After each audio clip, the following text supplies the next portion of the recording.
Kick the tires and light the fires. I say that as soon as I can get this thing doing, um, we can go. But Eh, what's that? Go ahead. All right, I love going head.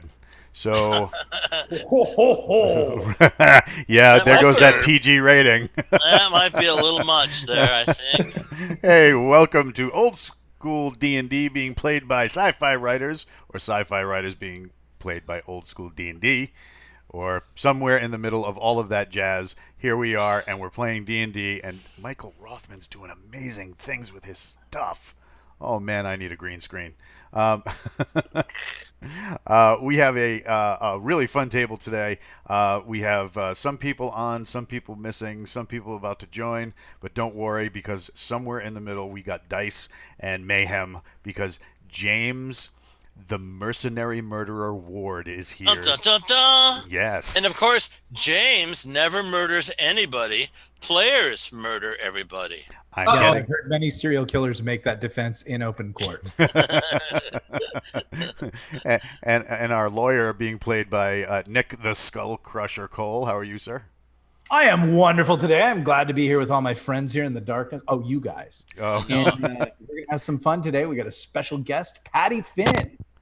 right on, right on. How you doing, Patty? Great to be here. Yeah, excellent. Better for being here. Thank you, guys. And who are you playing today? I'm playing as Kilius Thunderbeard, the dwarf fighter.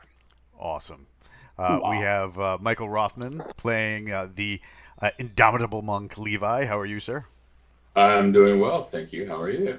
I am nearly not caffeinated enough All to right. produce our normal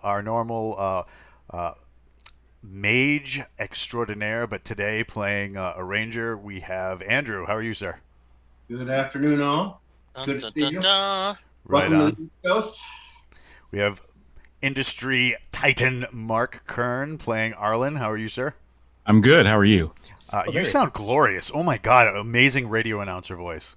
I'm on my my full audio setup with my mic, so this is the official streaming computer, but no webcam still. That's This okay. is the rig he uses for phone sex. So this is our buddy Arlen. Okay, Arlen, I need armor class and hit points. Armor class 4, and I need a die roller. I'll tell you hit point. All right. I just leveled up. So it is. Oh, that's my cat. Oh, he It sounds is. tough. 31. Grizz isn't happy. 31. Okay, very good. Right I on. asked Mark today if he was going to be playing with us, and he said, "Oh my gosh, I totally need this." It seems like you've had a tough week. It's nice to be needed. Yeah. And speaking of tough week, there might have been a problem with a Constitution bonus. We have Java being played by JR. Welcome, welcome, welcome. Thank you for joining us, people. Who appears to be a cheater. My pants are on fire. I can't help it. Okay, well, are we ready to go? Let's hit it. Let's do just a quick recap. Amazing things are happening in CrimsonHawk right now. We have 4 major players who are trapped in hell. They tried to rob an undead paladin, and the undead paladin's god took exception to that. So they're trapped in hell. And then we've got our friend Lance Scorpio, who has turned into a huge red wolf, who is the alpha leader in a pack of 60 wolves.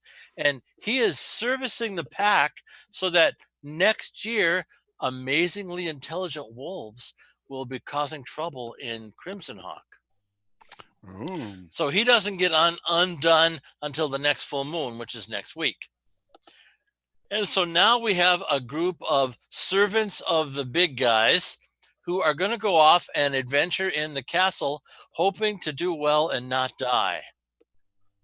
So away we go. Now, horses, of course, are now costing 250 gold because a lot of them have been eaten lately. We don't know anything about that. The bosses Yes. don't tell us nothing. Exactly. So we'll need to subtract 250 gold from each of you. And naturally, you're all staying in the gold or the Red Dragon Inn, which means that your poor, beleaguered masters have to spend 35 gold a week on you guys' room and board, which they probably won't like when they find that out. So away we go. Where are we going there, Big Nick? Well, today, since we've got a lot of the player characters who are trapped in hell are having to run their secondary characters, what I'm suggesting is that we go to Arlynn and Levi, who are now our sort of party studs, the monk and the cleric. And I would think that they would be taking the leadership roles in this expedition. So they get to pick. They get to pick. I my leave suggestion for would one be, session, and you lose half the party to hell. Yeah, exactly. Literally, we There- went to hell. There is another thing too. I'd like to just give you a quick Gary story. We had these characters that advanced quite quickly in Gary's game, and so we were all pretty much 9th and 10th level. But Gary needed low-level characters to playtest some of his modules that he was writing. So he insisted that we all have flunkies that we'd use in the low-level game, so that we come to the Gary's house, and Gary would say, "You're all using low-level characters this week," and so we'd all shake our heads and say, "Sure," and we'd all use the low-level characters. It was just great fun to play a completely different character, to see how that character worked in the dungeon, and it was just a good time by all. And we play tested Gary's modules, like the Looking Glass one and the King Kong one. The King Kong one was just great fun. Oh my goodness, we got torn up so many times, but he liked everybody having 2 or 3 flunky characters that they could play in low-level games, Very cool. which is what you guys are doing right now. Arlynn, where would you like to, and the monk, where do you guys think we should go? We have the areas that we've been, or we can find something new. I think it's time to avoid something new and stick with something we know. I Maybe like back that to the attitude. dwarf tower and possibly clear out the goblins. Do we still have a deal with the dwarves? We do. Yes, Yeah, for sure. unfortunately you do.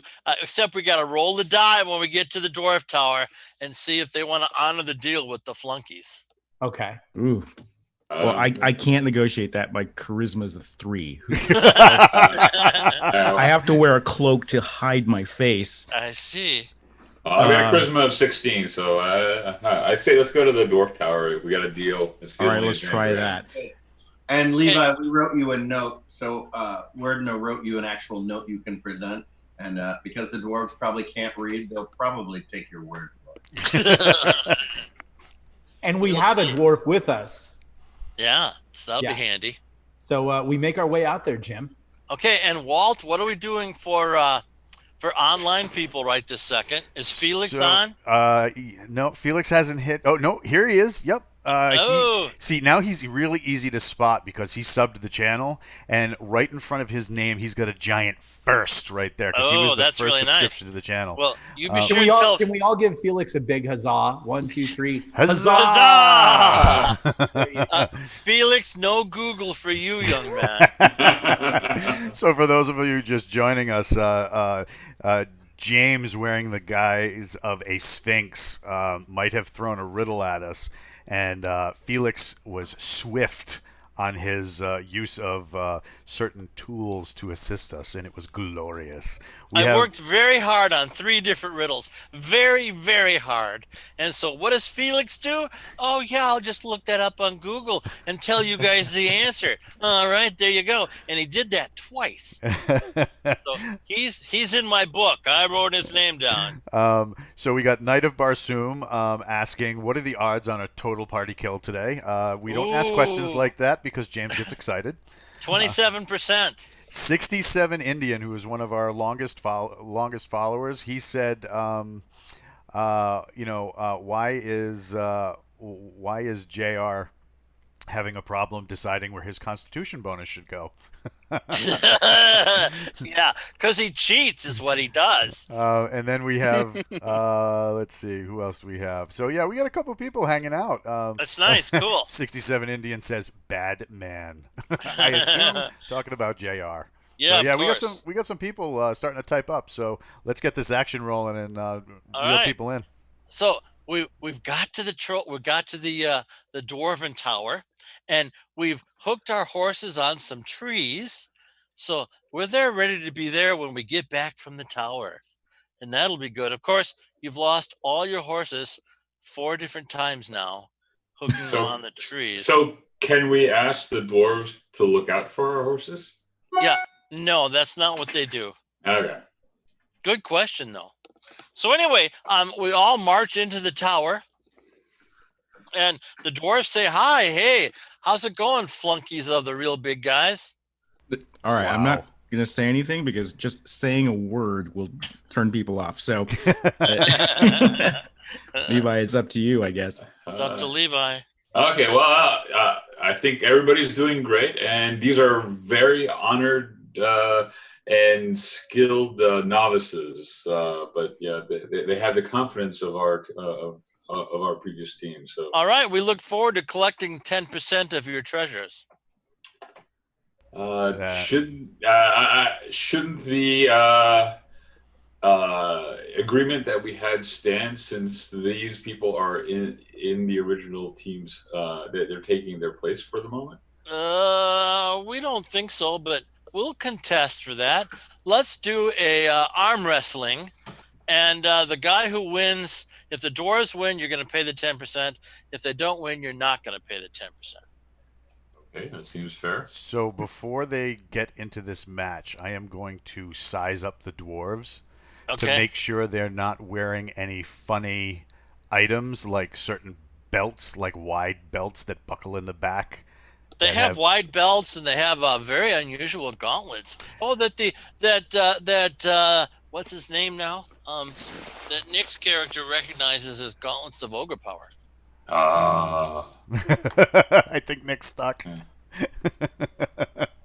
Everything but the eyes. Yes, usually Nick plays our thief Prometheus, but because that thief is currently in hell, I am playing a half ogre fighter. Gauntlets Brave of ogre fella. power are no problem for me. And as a barbarian, do I detect magic of other varieties, since barbarian has a 25% chance of detecting magic? No, sir. Okay. I still don't. All buy right, it. Skull, crush these people. So I really like that coat of arms. Who had that? That's me. That's JR. Oh, it's very nice, JR. That's the Handley crest. Oh, cool.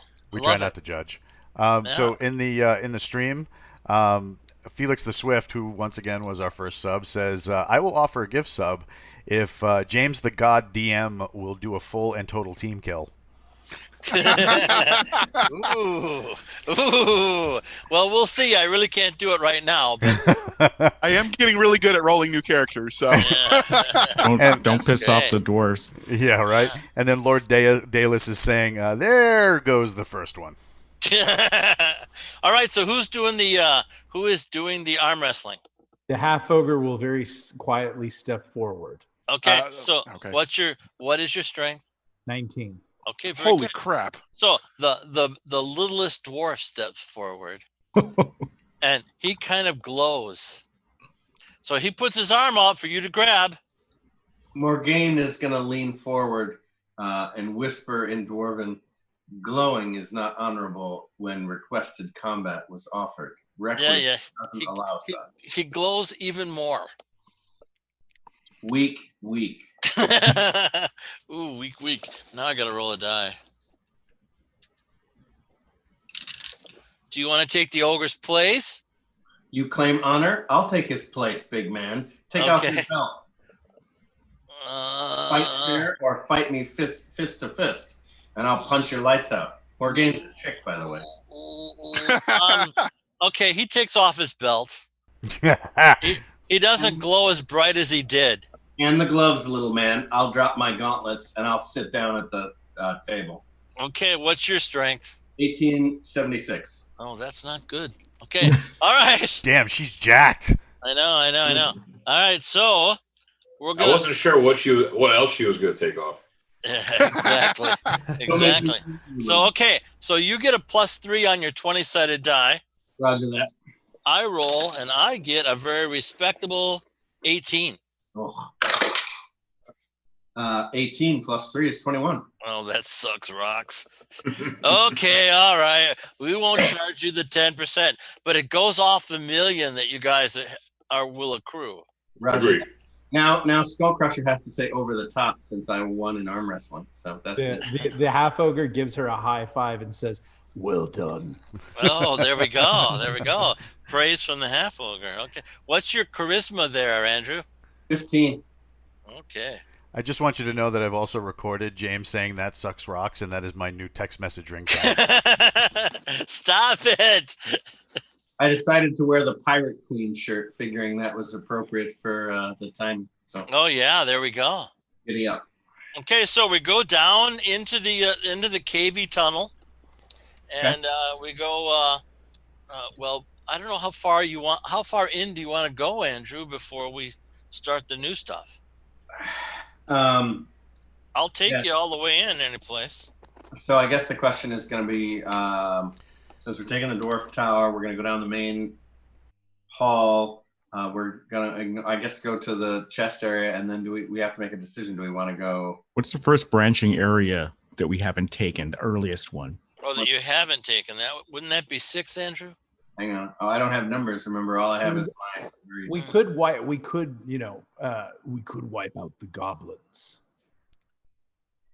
Well, that isn't in the dwarf tower. That is. You're thinking of in the elf tower. That is in the elf tower. Yeah. I don't know. I have a 12 intelligence. I have a 9. There we go. So, Andrew, let me take you to 3, and then you can decide where to go. Oh, roger that. So you go to the big 30 by 30 yard room, and you go down south. Okay. To a door, and that takes you to the 50 by 30 yard room. Yeah. With a door to the west and a door to the south. Okay. And then you go down to the door to the south, and you're in that great big room, which is 20 yards north and south, and 1, 2, 3, 4, 5, 6, 7, 8, 9, 10, 110 yards east and west.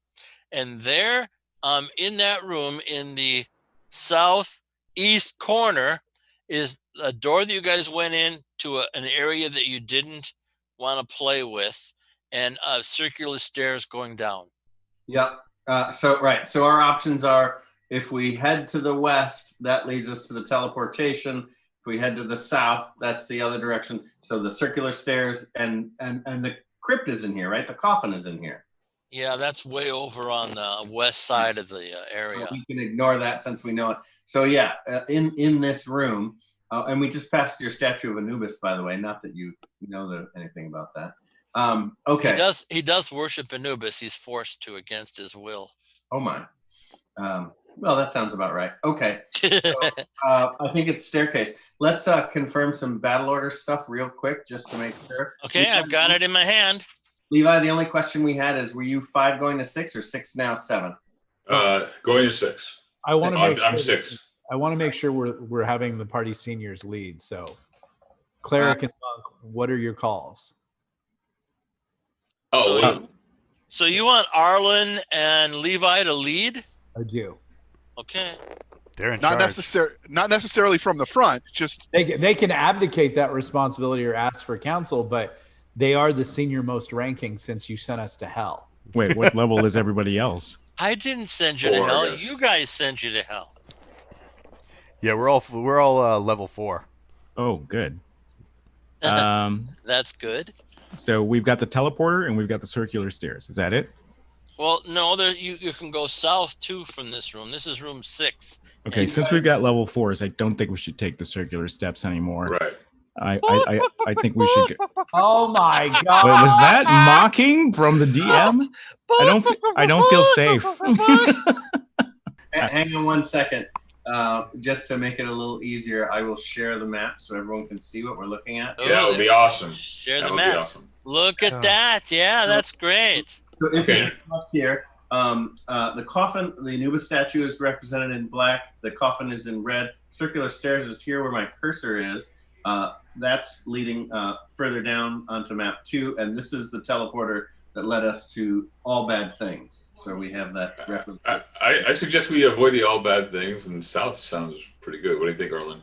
Let's try south for a room or two, and All right, very and good. see how that feels. All right.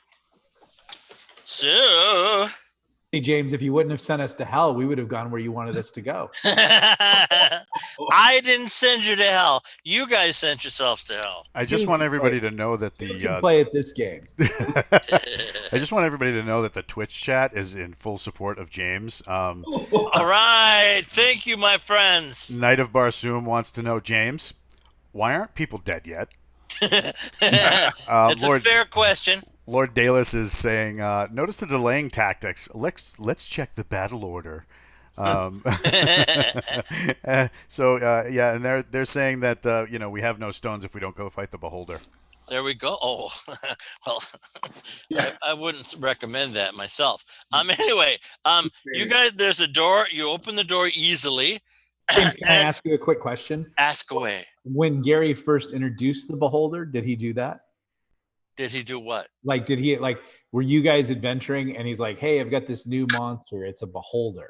Yeah, no, I wish he would have done that. No, we're adventuring and we come into the Beholder chamber and he describes this puffball thing with, I think it had 7 eye stalks in those days. And we all laughed. Oh, it's a puffball thing. We can beat it easily. And then it started shooting those eyes at us. Oh my goodness.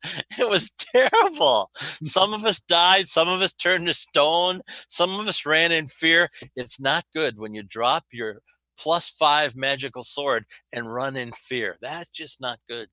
That was a bad day, is what you're saying. That was not a good day. And we never got that stuff back either because the Beholder just got bigger and better and had more flunkies. What Gary started doing when we got to higher levels, he started layering on more flunky guards to each of the big encounters down in the dungeon. So it got to be that. I like what you did with the Pharaoh. Yeah, that's right. And that's where I learned it. The dungeon reacts to the player character. So that is exactly what happened. The Pharaoh upped his game. Didn't up it enough, obviously. But Andrew, by the way, this is a awesome map and helps the visualization. Oh, yeah. Okay. This is map 2. So if we choose to go south here, this is where it will take us into the 10 by 20.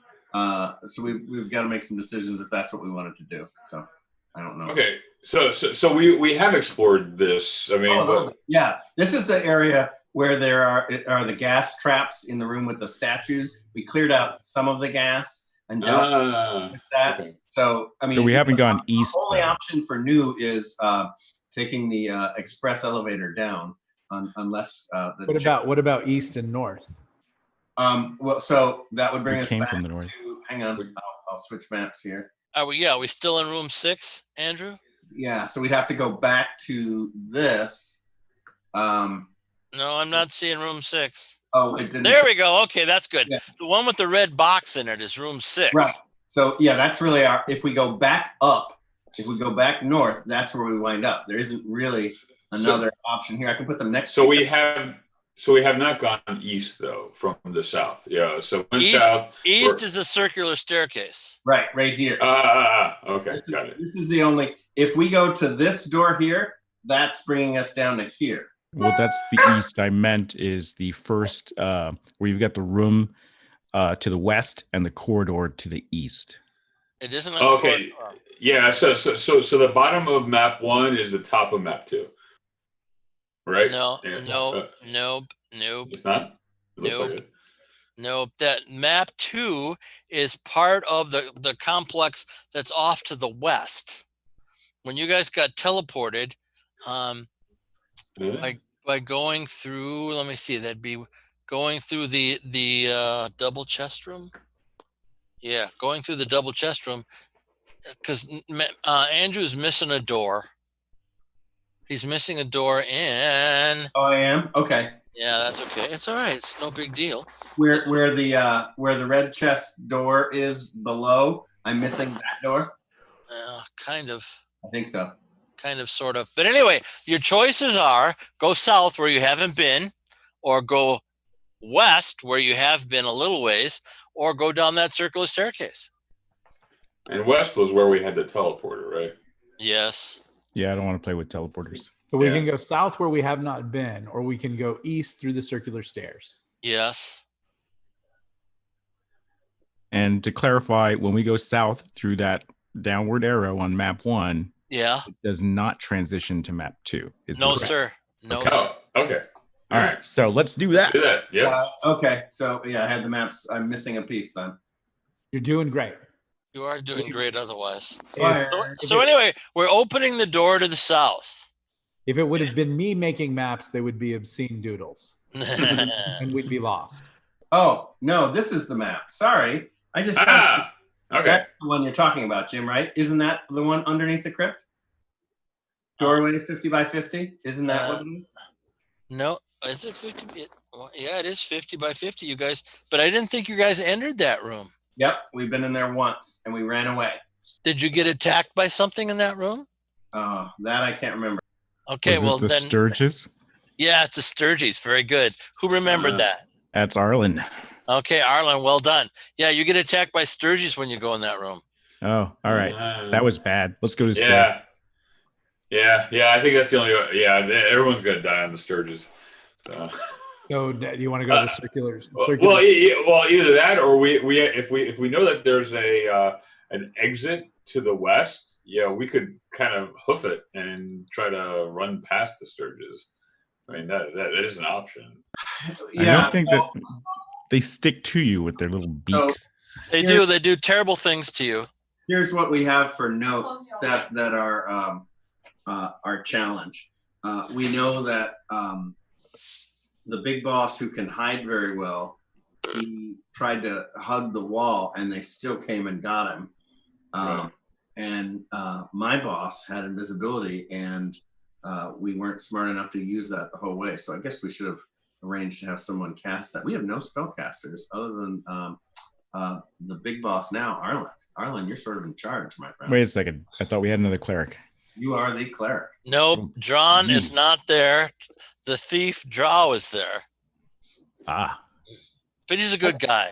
I'm sure he could kill at least 2 Sturgies. Why don't we try either figuring out a way to clear the Sturgis or take the staircase down? Okay. Well, there were a lot of Sturgis. We got attacked by over 20 at least. Yeah, you did. You maybe have gotten attacked by over 30. But what would happen if you entered and kept your back to the wall? Because they only attack your back. Or at Well, least if they can't attack your back, guess what they're going to attack? your front. Yeah. That's going to leave a mark. Partial to my eyes. So why don't we try the staircases down? So we can Okay, think what a so. great idea. Yeah. Staircase Yeah. is down. Yeah. I support this plan. Okay, here we go. Those are never good. Those are never good. All right. So, Have we ever gone down the stairs? Well, the viewing audience would like a TPK, and they're about to get it. Oh, Wanting to win things. you don't know what's been going on in there. Oh my goodness. They are like super highlighting.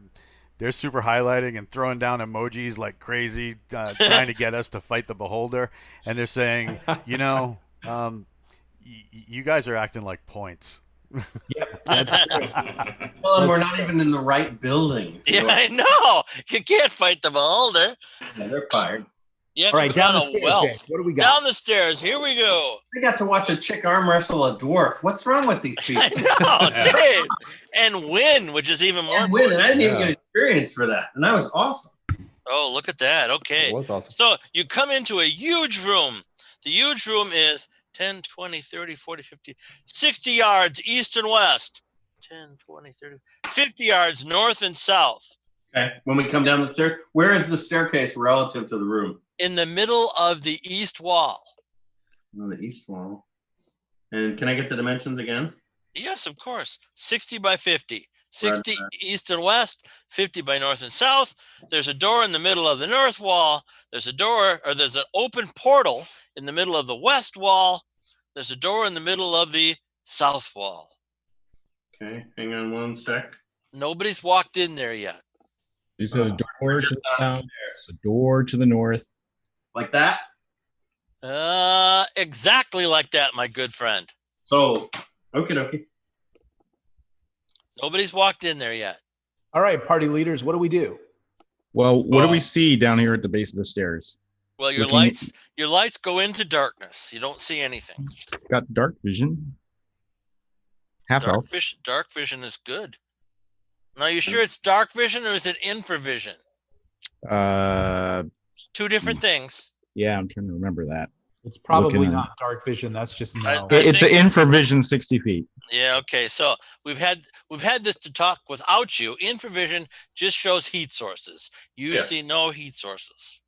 All right. So no warm-blooded creatures. Oh, look at that. Okay. So that's what you see right now. What do you want to do? Well, why don't we advance towards farther into the room so we can see more? Okay, very good. So you go 20 yards in and you see a bunch of sacks in the middle of the room and you hear a weird clumping noise. Clump, clump, clump, clump. Do we hear the direction? Nope, you can't. And it gets louder and louder and louder until coming from the west, you see a 6-foot-tall man of gold. And he runs into your room. He looks at you. He smiles and runs past you. And train zone. Just a second. 1, 2, 3. And bowls over Levi for 5 points of damage and runs up the spiral staircase. Interesting. Levi went on his butt. All right. Do you guys know the term train to zone? Yes. Okay. There might be a horde of monsters behind him. Would I do that to my good friends? Do what size are the sacks? Like humanoid size or small? They're just small. They're just like gallon sacks that you get at a grocery store. Any glowing? Any obvious unnatural things going on? No. Excellent question. And no. I take out the 10-foot pole that I always use, and I gently prod the nearest sack. Okay, it clinks. Ooh. And since I'm on my butt, I look up just to make sure the ceiling is clear. What's your vision? The lights don't go that far. Well, okay. He's a human. He's a human. Yeah. Okay, yeah. So all you see is darkness. All right. But we have a dwarf. Yeah, but he hasn't told me he's looking up yet. Do I detect magic in the room? No magic. Why does a dwarf detect magic? No, I'm not a dwarf. I'm a human barbarian. Oh, okay. Okay, using your 25%er, you don't detect anything. But the dwarf has dark vision. Yes, he does. Can I use my animal lore non-weapon proficiencies to see if I can tell anything about this creature? No, but you smell spider webs. Okay. I smell spider webs, people. Okay, what if I'm proposing this to the party? You know what? I think I want to open these sacks, right? Because we need money. And it sounds like they got coins. What if we took some flasks of oil and laid a circle around us, a pretty big circle that we could ignite easily once, and then open the sacks, and if something happens, ignite the oil as a sort of defense perimeter? So I need to ask a question. Won't you guys be trapped in the flames? Yeah. Okay. Every plan has a downside. The ogre walks forward. How many rounds does it burn for? I'll have to roll a die, but I'm thinking about 10. The ogre walks forward, picks up a sack, and turns it and empties it. Okay. Thank you very much, ogre. You spill a bunch of gold coins on the floor. And release the Kraken. And the ogre is suddenly wrapped up in webs. Ooh. Did they come from above? Right. They all came from above, of course. Okay. If I look up, do I see anything? You're just a barbarian, right? Yeah, it's not even a very smart one. Yeah, do I see any heat sources up there? Oh, you're about to. Let me just a second. Okay, I have to also now wrap up my good friend. What's his dumb name now? Oh, I can just look at the names on the board here.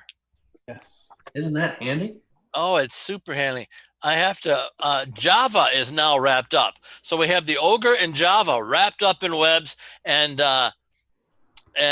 Andrew's character Morgana sees about a 10-foot long and wide spider.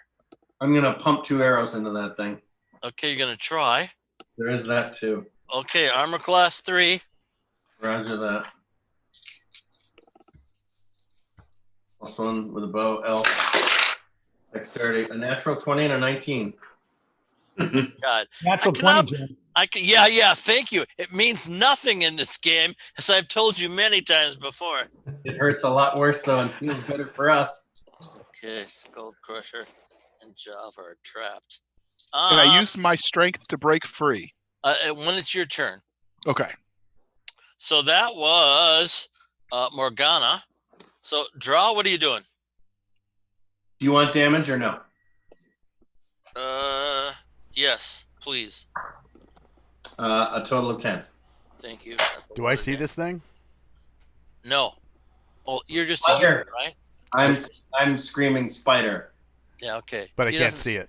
You can't see it. Darn it. Unless you've got something to fling at it. Oh yeah, I do.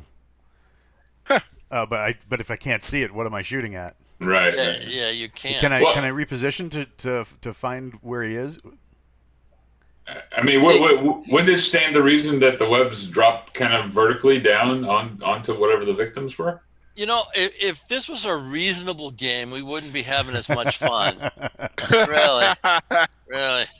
So, Draw, what do you want to do? Anything or nothing? I'm gonna try and reposition so I can get a shot on this thing. Please tell me Kilius, aka Patty, has some plan to smack it with something heavy. Okay, and he asked that. That was his turn, which takes us to Arlynn.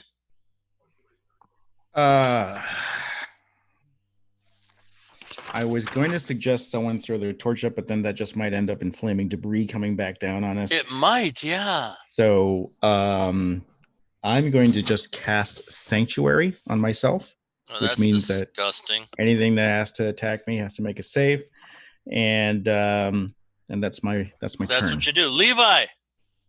Well, since I can't quite reach it, I'm assuming. That's right. So I readjust my amulet of fire ignition, get ready to, if I'm within melee round, to activate it. Okay. Where's... And, Okay. and that's about it. That's all, All right. about all I can do. Kilius.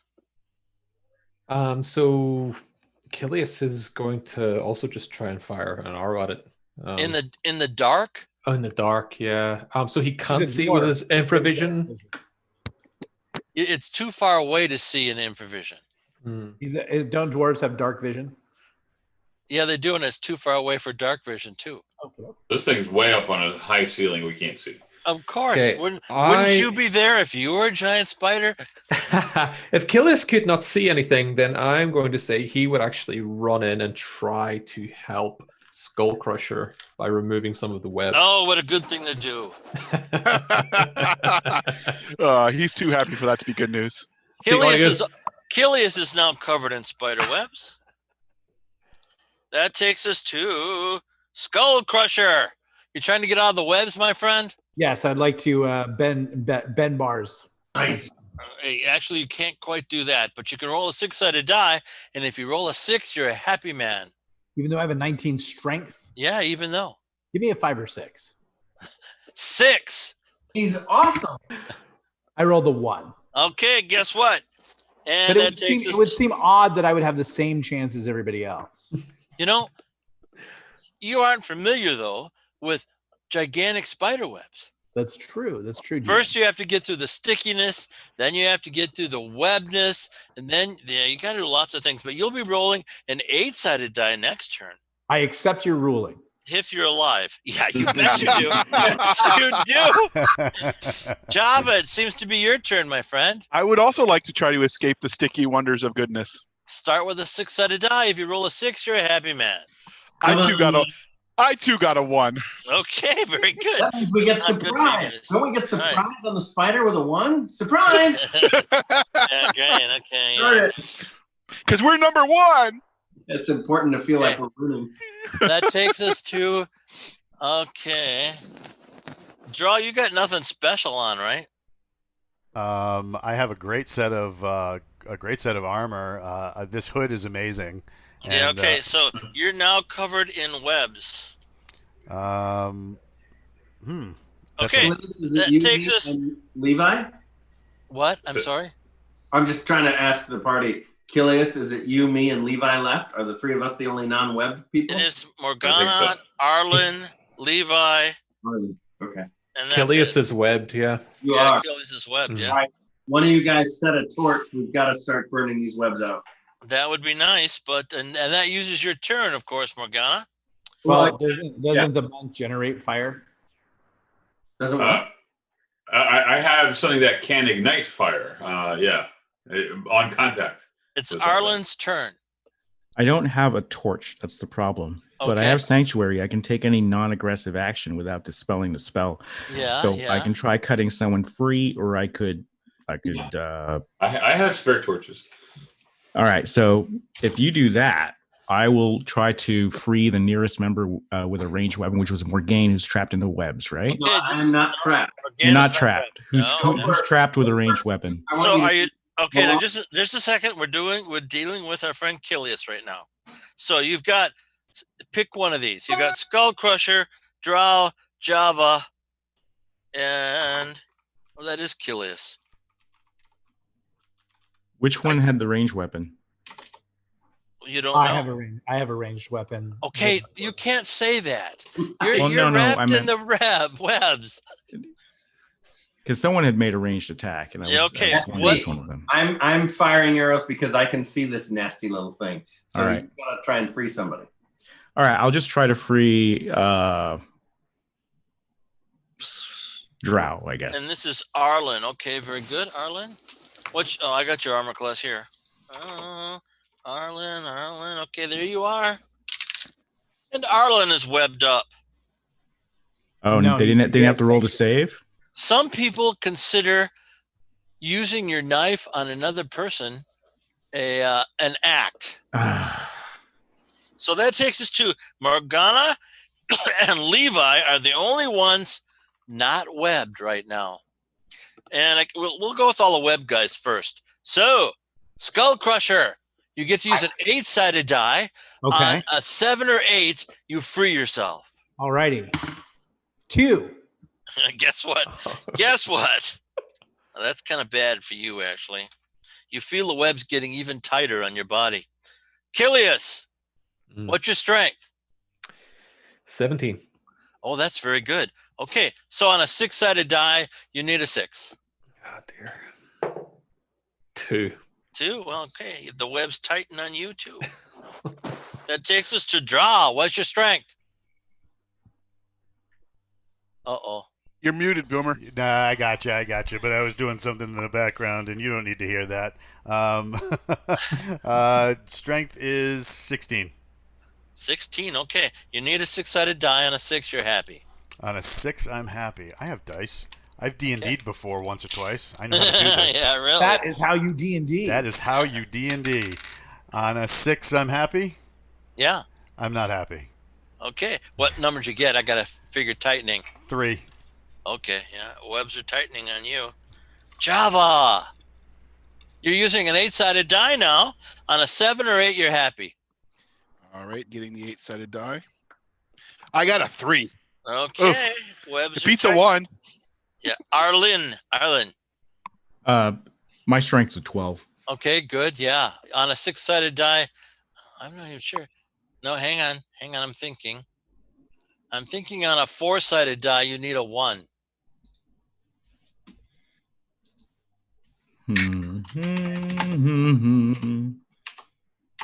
That would make his chance higher than Yeah. mine. I got a 1.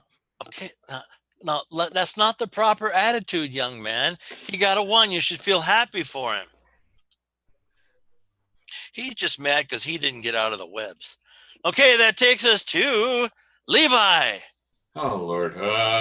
Since I can't see this thing, I can certainly set fire to things if I wanted to. Yeah. But I'm wondering whether or not, so Do you have a torch now, Levi? I have torches. Okay, now, I have flasks of oil too. If you're discussing that with him, you're using up your turn. All right, never mind.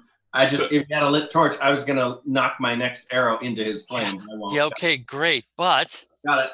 So what I was gonna do is actually just build a little fire. I'm not gonna light anybody on fire, but I'm gonna take some of the flask of oil and create a pool and light that on fire, so we have a handy fire source. Okay, very good. Thank you very much, Morgana. Now you got a fire source if you want to light your arrow. I'm gonna knock my 2 lit arrows into this nasty thing. You can do 1 arrow. You want to fire this turn, don't you? Yes, sir. Okay. I'm 11. Plus 3, that's a no for me. All right, very good. Yeah. Okay, so let's see what happens here. Yeah, this is not a good situation for you guys. Looks grim for the party. I know. Is Twitch happy? What are the Twitch?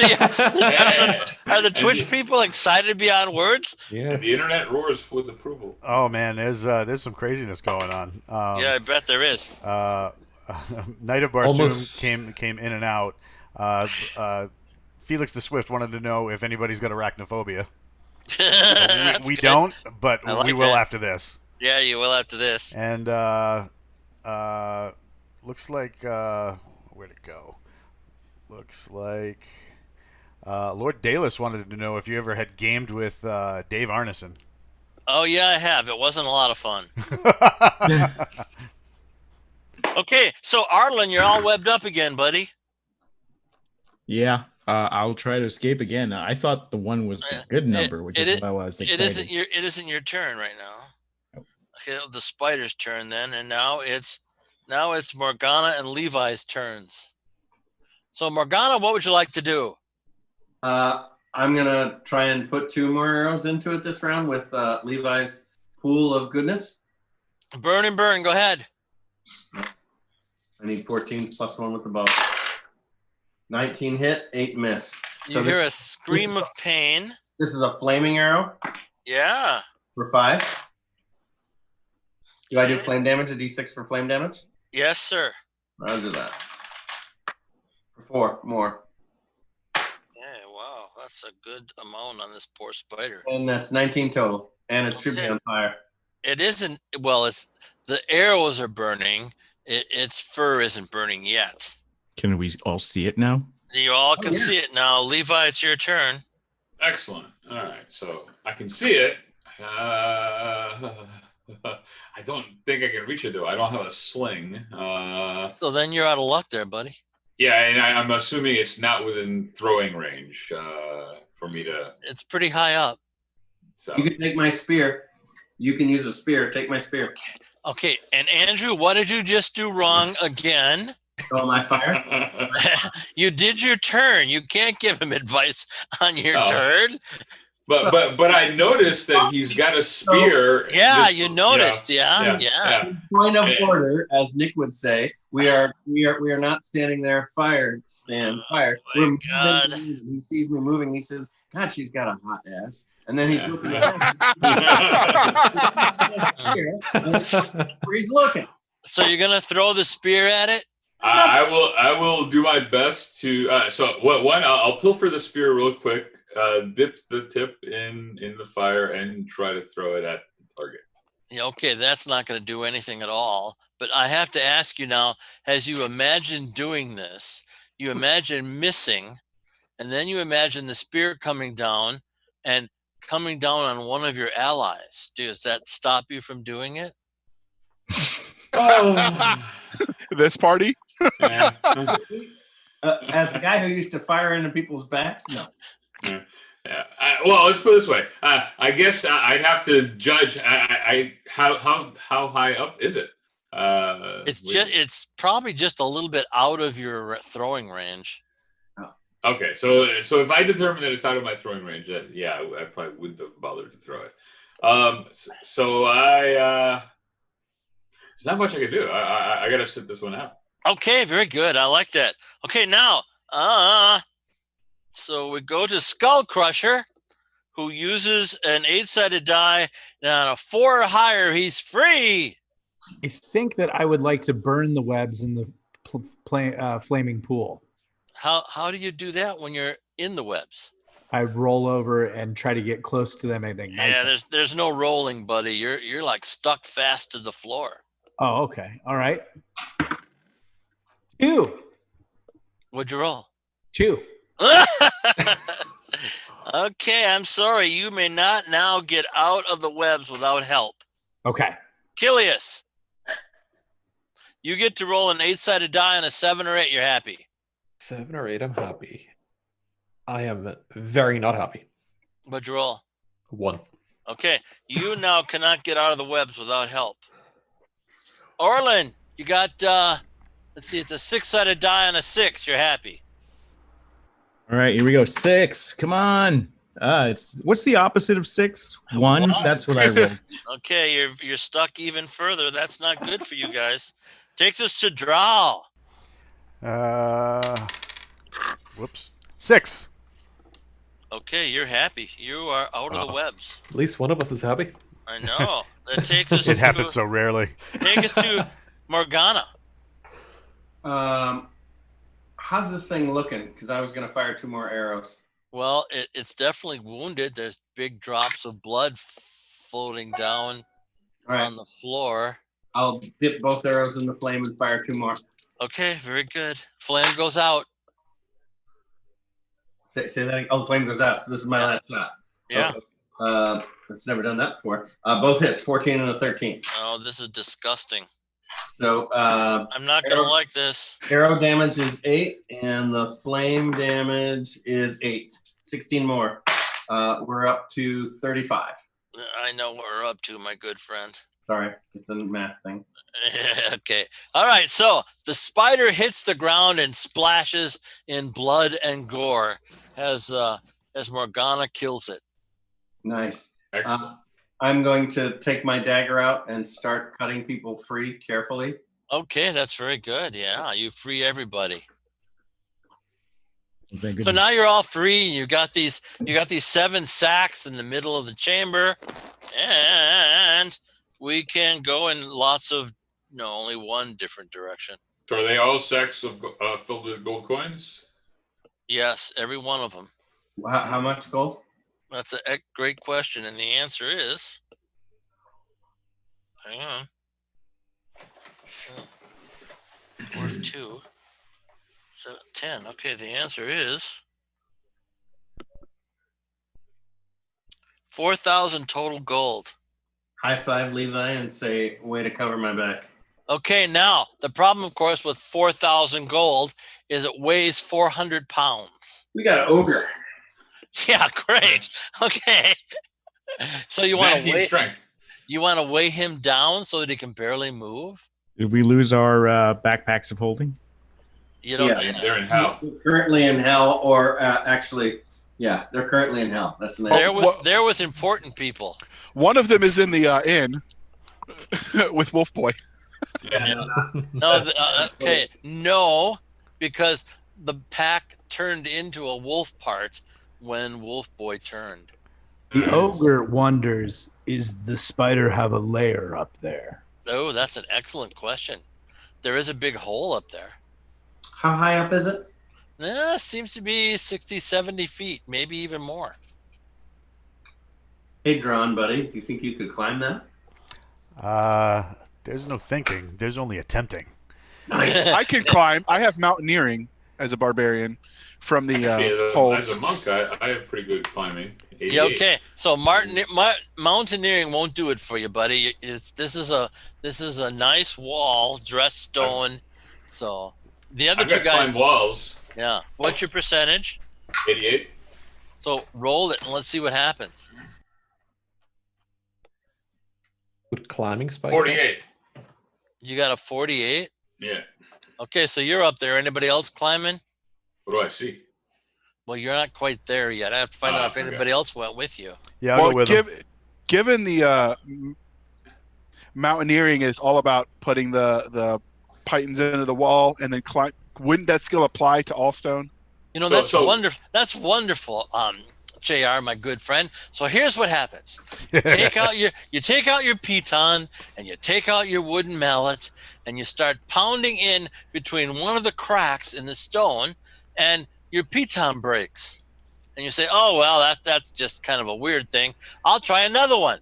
And so you take out a bigger, thicker piton and you pound it into the wall, and that one breaks too. So you blimey. Realize. But before he tries another one, I start lowering the I've got a very long rope that I brought with me, and I'll trail that behind me. No. Why not? Because now think about what you're doing right now. Well, I haven't anchored it yet, so he can't be used. Think about where you are and what you're doing. You are up in the ceiling, holding on with your fingertips. How in the world can you lower a rope? Well, because I tied it around his waist. Yes, exactly. Well, he didn't do that before. But we'll put it this way: I'm carrying all my equipment on my back anyway. Yes, you are. Yes. So once I get up to wherever that hole is, hopefully I'll find a place where I can get leverage. If I can anchor it. No. I won't. No. Okay, well, I'll explore and see what's there. Go for it. You're going in the hole is what you're doing. I will peek into the hole, yes. Okay, but you're a human, right? I am. Okay, so you see darkness. Uh-oh. My old friend. Yes. So I rebuking? Walt, are you telling me that the Twitch people are finding you guys amusing? They want us to throw somebody. Yeah, they want us to throw somebody up there. Nobody tosses a dwarf. Yeah, really. Dwarf tossing should be illegal. I thought it was the Olympic sport. It is in this game. Yeah, Felix the Swift, your Google buddy, was saying toss somebody, and of course Knight of Barsoom is cheering him on, saying have the ogre toss the smallest member of the party. Oh, I love that idea. And then, of course, they're saying we need more subscription so we have money to buy better dice. I don't know. Their dice is pretty dang good. I'm very impressed. Very impressed. Let's take a short break real quick. And I think we have an ad for Dragon Skills, right? Jim, we do. Dun, dun, dun, dun. So Dragon Skills, and then Jim, tell us about that. Dragon Skills is a fantasy role-playing game that I invented last year. And it's by firesidecreations.com. He's a publisher down in Florida. And there's going to be 2 short story anthologies for Dragon Scales. The first one comes out this month, and the second one comes out next month. I'm very excited about them. The cover is unbelievable, and you guys all should be seeing that cover pretty soon. And I'm just pleased as punch to get them out. So that's me. Very cool, James. We look forward to that product. What's the website that they can go to? Thedragonskills.com? Thank you very much. Well, Dragon Scales is a Facebook page that you can go to, but the company's is firesidecreations.com. Perfect. All right. If you guys are looking for a great fantasy product to get you and the friends enjoying that, let's head over to firesidecreations.com. Thank you. There we go. Thank you. All right. So where we're at right now is we've got Levi up in the hole with no light source. Yes. But can we clarify, does he have a rope? I do have He has a rope in his backpack. The only problem is he can't, he's holding on barely with his 2 fingers. Okay. So the question is, the hole, if I go in the hole, I'm assuming it's not vertically up, it's kind of angled, so I would be able to sit inside the hole theoretically. Do you know what happens when you assume? No, well, that's why I'm asking. I'm trying to feel back around. Down. We'll tie a lantern to you and rope that dangles down so you can lower stuff to us. Ooh, that's an idea. Is that what we want to do? I think that'd be a great idea. Okay, you hear the sound of clomping. Clomp, clomp, clomp, clomp, clomp, clomp, clomp. Turn to the clomp, stairs. Is that the same clomping clomp. we heard that went up the stairs? Very similar to it, yes. And through the north door, you see a golden man 6 foot tall, made of gold, and he pushes Skull Crusher down, which is pretty amazing considering how big and powerful Skull Crusher is, and does 5 points of damage to Skull Crusher. You guys are annoying. Not Skull Crusher, the other one. I wish I had that oil of slipperiness right now. Oh, wouldn't that be handy? That would be amazingly handy. You don't let people push you down. Yeah, what are you gonna do? I was gonna say I could drop on. Where did the golden man go? He went through the door to the west. Is that the same path that he took? Nope. So did he do it in reverse? It's a different direction is all you know. Okay. Didn't he go up the stairs last time? Yeah. Yeah, he did. And then he came back down. Yeah. Oh, okay. And was he still smiling this time? He's still smiling. He finds you guys very amusing. Hate this guy. So we're speed bumps for him. Yeah, exactly. All right. So, but I will climb down, gather the lantern, trail the rope behind me, and go back up. And roll percentage dice again. 62. I make it. Okay, you make it just fine. You're up by the hole. What do I see? More. You see a bunch of egg-shaped things. Excellent. And the red eyes of another spider. That would figure. Is it kind of horizontal, so it's like in a cave from my perspective? It looks like a column going up. Oh, so it's like directly above? Yes. So throwing anything at it would just come right back in my face, basically. Yes, exactly. Couldn't have put that better myself. So is there a play? Yeah. So there's no way to anchor that. I try talking to him because I do have the ability to talk to animals. Yes. Is this an animal? A spider is an animal, I would think. A spider is not an animal. No? Okay. Okay. So how about this? I'm assuming that this lantern is one of those that has oil in it, and the oil inside is on fire. Yeah, it's a bullseye lantern. Yes, absolutely. Yeah. Does anybody care if I throw it up there and then climb my way back down and see if this thing follows me? Burn it with fire, brother. Exactly. That's what I'm thinking. So I got the lantern handy, and I, kind of brace myself for a rapid descent. And actually, I don't even need a rapid descent because if you throw that lantern, you will be falling straight down. Right, and I've actually got. Let's see. Oh, I don't have. He's a monk. He comes with excellent, cool falling skill. Yeah. Right. Well, so I would assert I should be able to, hold on with one hand while tossing with the other, and then rapidly climb down. You don't believe you can do that. Throwing the lamp will make you fall. But it's not making us fall. That what do you call it? That Lord Dallas just hit us with a subscription. Oh, hooray! Lord Dallas. Thank you very much. Huzzah! Thank you. Well done, Lord Dallas. All right. We'll get some dice. Yeah. All right, so I need a ogre to break my fall if I'm going to fall, because I'm gonna toss something at this thing. Yeah. Okay, that's what you shout down. You don't know if he's going to break your fall or not, but we'll see. Yeah. Oh, the team.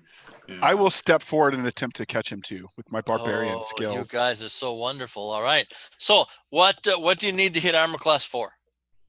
That's a good question. Let me look. It's a great Is question. Levi wounded at all? I've got only 5 points off. Yeah. Or 3 points. 5 points off. Can I cast Cure Light Wounds before he hits the ground? No, you got to touch him to do that. All right, so to hit 4, I need a 14.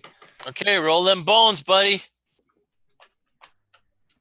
Roll them bones. I missed. Oh, you missed, of course. Levi, you miss a lot, it seems like. Yeah, it seems like it. Yeah, okay. So then he falls, and is he going to be caught? Yes, the ogre will catch him. Okay, very good. On a 6, ogre, you and Levi are very unhappy. 1. Okay, very good. You caught him, and you help him down, and he's very thankful. All right, well, so much for that. Yeah, we got a spider up there with some eggs. Let's not wait for them to hatch. Levi thinks you should leave. I think we split up all the loot, and we're all equally carrying the burden, so nobody's encumbered. Let's at least do that. That's it. That's 4,000 gold. So divided by 1, 2, 3, 4, 5. Divided by 5. Yeah. Okay, so that's The ogre pulls out his strength bow. Yeah. And he looks at the ranger and he says, "Make fire." Okay. Whip out my torch and use my flint and steel for my kit and fire up my torch and light it up for the ogre. Wait, Okay. what if we tie a flask of oil to it that's open? Good. I will use my strength bow too. All right, I'll donate a flask of oil for that effort. So you're opening up a flask of oil, you're making a fire arrow, and you're attaching the flask of open oil to I'm the gonna- fire arrow. I'm We're going to just rip some of making my fire tunic arrows. and make a wick, a Molotov cocktail. I'm going to stuff it in there, and I'm not going to put it into the fire. I'm going to, basically put it at the center of gravity. And so hopefully, if the tip of the arrow ignites the webs, the wick for the flask will also eventually ignite. Is the theory? Are you attaching the flask to the arrow? I have a vial of holy water. That might be a lot. I believe you've carefully not answered my question. The ogre. Here's what I'm worried about is that the flask of oil will be too heavy, but I could do a vial and I can empty out the vial of holy water, pour a little oil in there for a little extra zing, tie it to that with the wick. The ogre is just firing flaming arrows. That's all he's firing. Okay. Fire away. What do you need to hit armor class 4? No, wait. Um, I'm thinking the ogre can't see that spider. well, he's going to put a flaming arrow into the hole first. Right, but I described where the spider is relative to the entrance of the hole. Yeah. Okay, so -4 on your arrow shots. Please go ahead. The first shot is an 18, so it'll be a 14. That hits Thacko 4. That's too bad. Second shot is a 17. That also hits Thacko 4. Stop it! So You we're going guys to are merciless. 5 plus 7 damage is 11 because it's a strength bow. Poor little spider that never hurt anybody. Yet. Can I fire now too? Please enjoy yourself. All right. -4 on your shots. 7, 9. So we did a total of 20 damage. Thank you very much. So And the there's first flame. Oh, is there flaming damage too? D6. Yeah, D6 each time. So we're going to do a 2, and we're going to do a 3, total of 3 damage, 3 extra flaming damage. Okay, very good. And then our good friend Java the JR, Barbarian. Java, So- fire away. All right. 19. You said -4, so I got 15. That hits, and 16 for the second one. -4. That does a 12 hit for 4? Pull up I the don't know Thacker what your chart. Thacko. 17. I'm pulling up the chart. We're way out.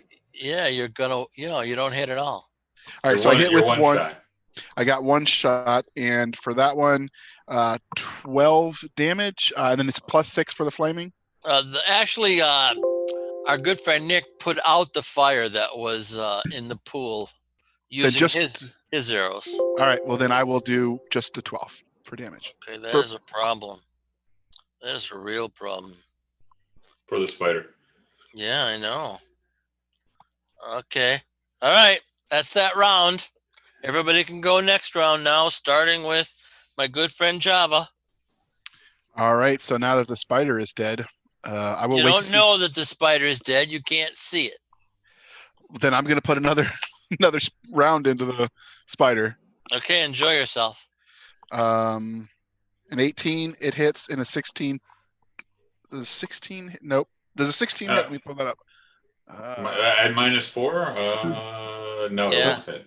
All right, so I hit 1 again. Okay. So I've got 11 damage. Where'd you get that strength bow, by the way? You said we could outfit our characters at level 4 with the gold you gave us and nothing magical. And it's not magical? No, it is not. Strength bow is just made to the character's strength, but they can only pull that bow and lesser. They can't pull higher bows. I see. It's a very expensive bow. Levi's turn. I'm suspecting, given the amount of damage this. So when I looked at the spider, did it look smaller than the carcass that fell? Twice as big. Oh. All right. So yeah, I don't think it does me any good. I can't reach it. So I will light another pool of oil for everyone to partake of. Very good. Takes us to, that was Java. Kilius.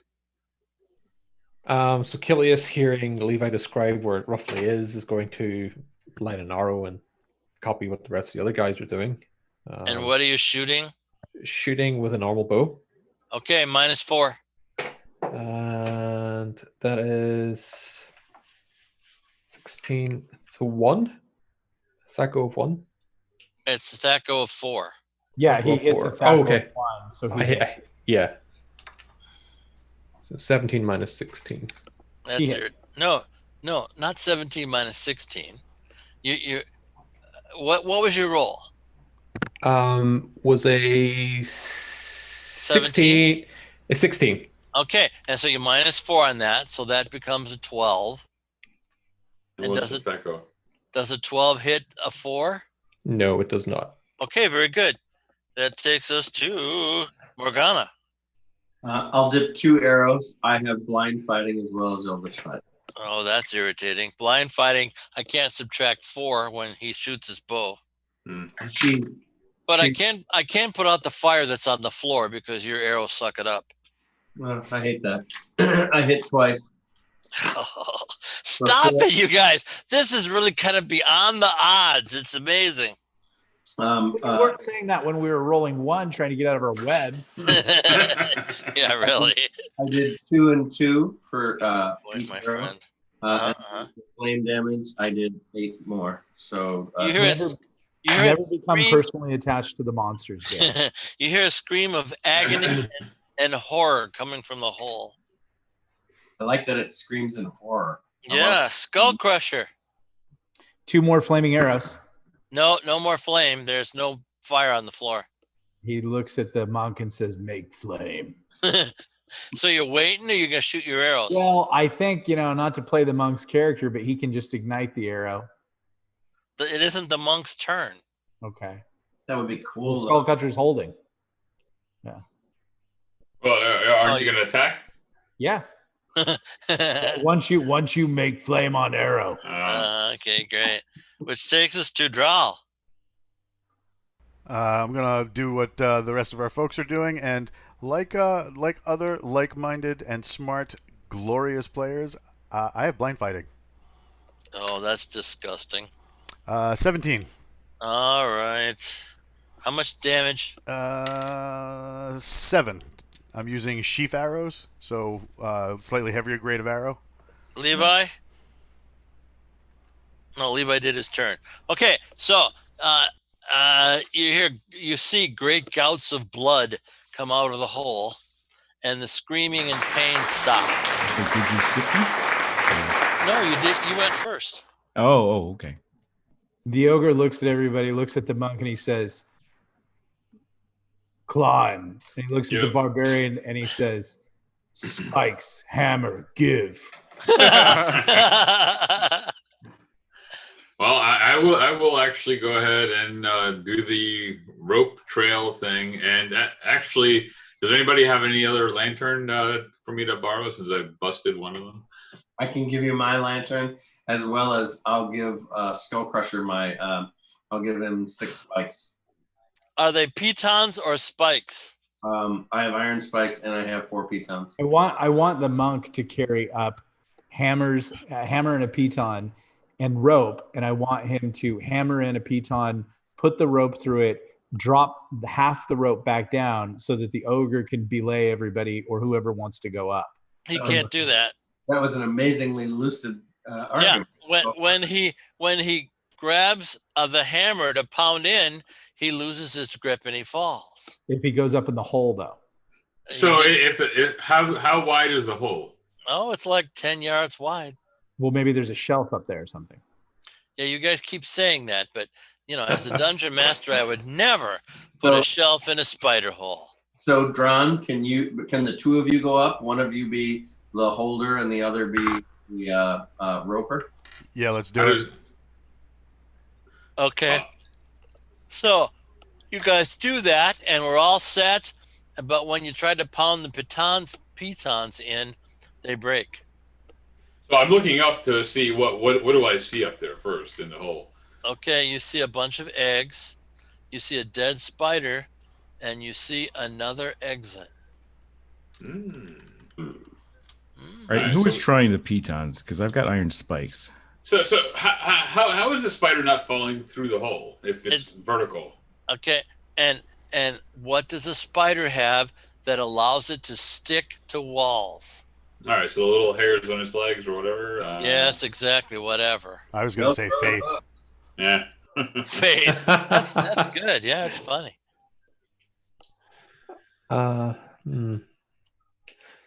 Would I notice anything having proficiency as a stonemason? Would I notice anything in the room that could help us get up, or anything interesting or out of the ordinary that we should be aware of? You could probably pound spikes into the wall, no problem. Just not stop using pitons. Yeah. Okay. Stop using pitons, guys. So all right. So I've got 5 iron spikes. I got 10. All right, let's hand them up. All right, pull them together. Start pounding. So now you have like a regular little ladder thing going up to the hole. Excellent. And so are we going in? Well, I'm already up there, so yeah. Okay, the eggs are about 1.5 feet long, and there's 10 of them. And then there's that hole that you have to investigate, but it's dark, of course. Set the eggs on fire. Let's light the lantern. Okay, the lantern's lit, and there he sees a sack, and on top of the sack is a gem that everybody knows Prometheus' sword is going to demand. Good news, it's not here, so that gem's off the table. It's a crucible cat's eye. Oh, interesting. Yeah, worth 5,000 gold. All right. Okay, we'll take that. Master want.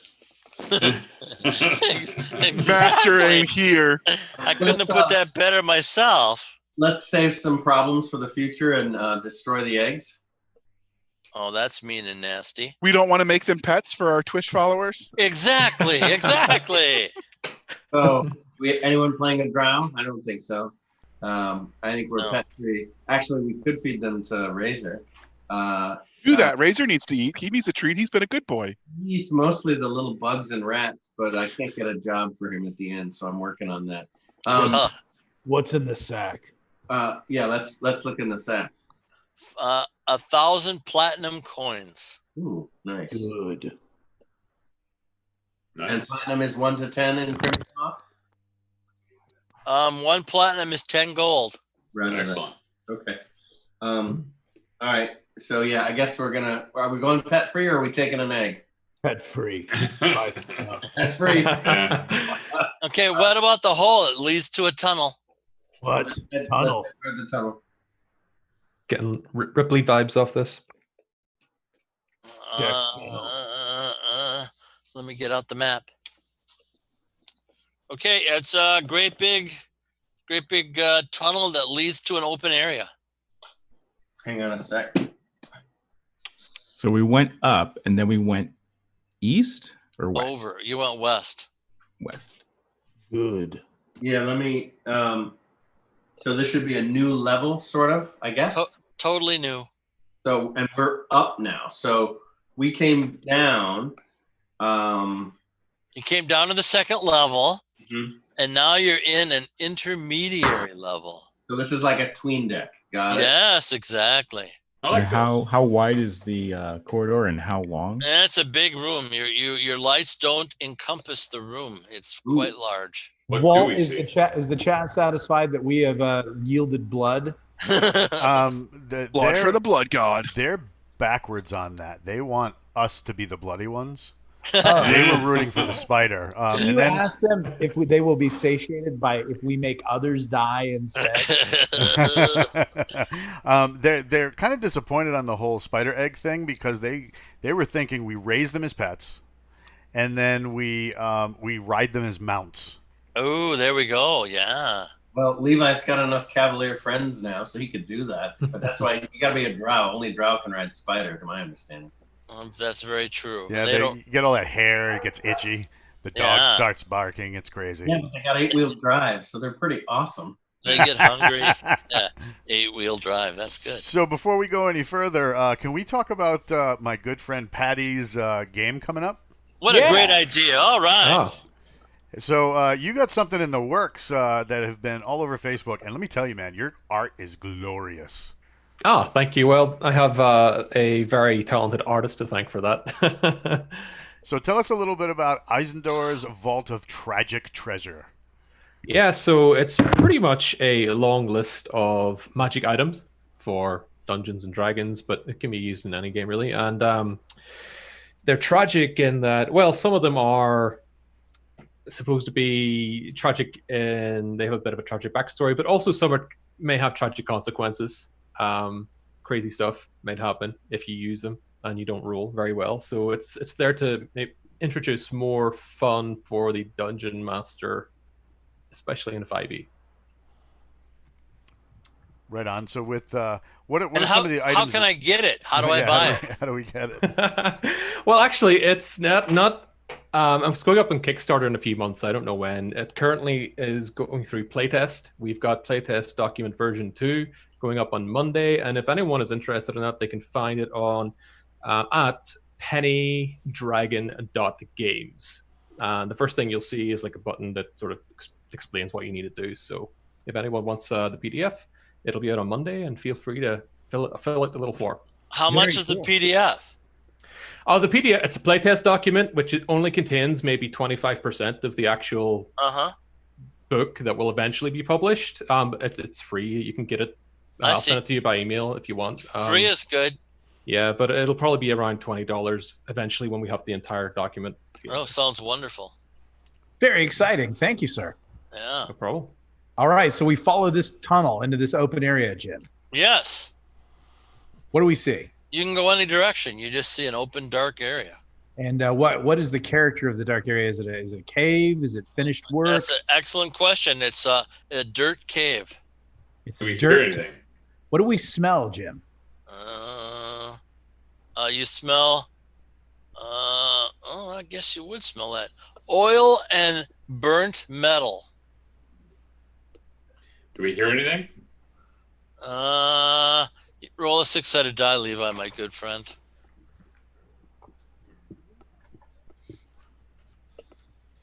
One. Don't hear a thing. I'm a deaf monk. Levi, you should start having other people roll for you. Okay, so here we are in this darkened area. Is the dirt loose or is it like hard packed? That's a fair question. No, it's very loose. Very loose. Okay. You can like plant seeds in it. All right, so you said burnt metal and oil? Yeah. It's almost like a smithy, but who knows? Yeah, who knows? You don't smell like coal or heat. Are there any so doors? is there a direction to it? Nope, no direction. You can go north, south, or west. North, south, or west. Or back the way you came, east. Let's proceed to the north. Proceed to north. Very good. Okay. So, has your lights show the 30-yard area ahead? Because I'm assuming we're all using torches now. We're not using continual light. No, we have our lantern. We have my lantern. The bullseye lantern. A mind smashed. All right, so you see this giant clockwork bull. Bull, B-U-L-L? B-U-L-L, yeah. And it's a 30-foot corridor, or is it a 30-foot room? It's a huge area. Area? Okay. Yeah, not a corridor at all. And the bull charges. So That's that'll right. give everybody a chance to do one thing, starting, of course, with Levi. No, it's at least 10 foot tall at the shoulder. Great. So I'm gonna try to duck and roll out of the way. Okay, that's fine. That's easy for you to do. Yep. Which takes us to my good friend, Arlynn. Hug the wall. Hug the wall. Okay, I don't know if that's going to help you. We'll have to roll the die. Java. I am going to drop my broadsword, grab my spear, and plant and prepare to receive the charge. Okay, very good. Kilius. Kilius is going to whip out his rope and try to ride the bull. Like really? Let's do it. Yes. Emphasis on try, of course. You sure you want to do that? Hey, it's all fun until somebody loses an eye. Or a dwarf. Now let Kilius answer. You sure you want to do that? That's always a bad sign when a DM asks that question. Yes or no? Yes. Okay, very good. Thank you. Which takes us to Morgana. Let the chat note that we love the fighting Irish. All right. Morgana? In Minotaur, I'm going to say surrender and take out my two-handed bastard and set it in Quartet, just like Java did. Okay. Skull Crusher? Skull Crusher will watch the directional path of the bull, save his move, and if the bull makes a move on anyone except the barbarian who's planted to receive it, Skull Crusher will use his side to jerk that person out of the way. Okay, so right now we have this bull charging at you. Right. And Kilius has thrown his rope to lariat the bull and then mount it and ride it. Right. So the bull is coming right towards Kilius with his great big horns. Okay, so that he can detect that. It's definitely happening for sure. Okay. So are you trying to get in the way of that? No, I just I'm saving my move to see who the bull goes after. Okay, you know now that it's going after Kilius. Okay. I'm going to fire 2 arrows into it. You might hit Kilius. Okay, I'm not going to fire 2 arrows into it. I'll do nothing except. Okay, very good. That's wonderful. Yeah. Draw. I am going to mirror the dwarf, set my lariat, and try and help him ride this thing. Maybe wrangle it. So you're gonna throw a lariat around the bull as well. Yes. Okay, very good. All right, and Levi did his thing. Okay, so Kilius, here we go, buddy. First, you roll to see if your rope hits the bull. Okay. What need me to roll 20? Yeah, whatever. It's a THACO of 2, or I mean an armor class of 2. Okay, so I rolled a 15. Okay, what's your THACO? 17. So you're gonna hit. Cool. Okay, so then thanks for the follow, Villays. That's pretty cool. Thank you, sir. Hoorah! Huzzah! Is this a new person? I think he's been watching, so he's just followed us so that when we go live, he gets a notification. Oh, cool! All right. Tell us why you'd like James Ward to be nicer to us. That's like not happening, really. All right. So unfortunately for Kilius, the rope is. You gotta say stuff like that. Like you're kind of sad. That's why you have the reputation you do. I don't know why. I don't know what kind of reputation you're talking about, Prometheus. Sort of the one. Where No. You put Prometheus in hell. I did. I didn't put you in hell. We've talked about this before. You guys put yourselves in hell. The love is low. Yeah. Okay. So anyway, you've roped the bull's horns. Unfortunately, the bull's horns have struck you. I know this is going to be. Really Was there bad. Because the ogre saved his move? Could he have gotten him out of the way? Yes, you could have, but that didn't happen. Nope. Because you decided to be tricky. So where's Kilius hiding here? Where are you, Kilius? You. Felix the Swift is saying, who is, I think, James, he's your biggest fan, him and Knight of Barsoom. He's saying, James needs to do a full team kill, and I will gift a sub to the chat. Listen to that. Two Wow. donated. I just did 30 points to Kilius. Oh. He's down to 12. Okay. And the fractured chest. And he's the bull really wants to gore him, but he's actually pitched him in the air and turned towards Draw. Even though did I get on his back yet? No, you didn't get on his back, but you successfully roped him. Did he react to me speaking in Minotaur? Not a thing. No. Right. That takes us to Java. Is he coming towards me? He's coming right towards Draw. Am I close enough I could sidestep and plant to receive the charge? No. Then is he close enough to pull his tail? No. Is it close enough that I could reach out with the spear and stab? No. Then I will wait. Okay, very good. That takes us to Kilius. Kilius, you're kind of in bad shape, but you're on the ground, but you're not unconscious. Yeah. What does Kilius do? I don't know. That's why I asked you. Can Kilius is in a really bad way, and he is seriously considering. Is he at the back or the front of this bull creature? Right now, he's way in the back. Way in the back. So he's looking at the back of this bull and holding onto his axe and half holding onto his wound, and then he decides it's maybe best to take a healing potion. Okay, that's 1d8 plus 1. Tell me what you get, buddy. Don't roll a 1. 2 plus 1, 3. 3 bull points. You're at 15? Did you just say 3 bull points? Bold.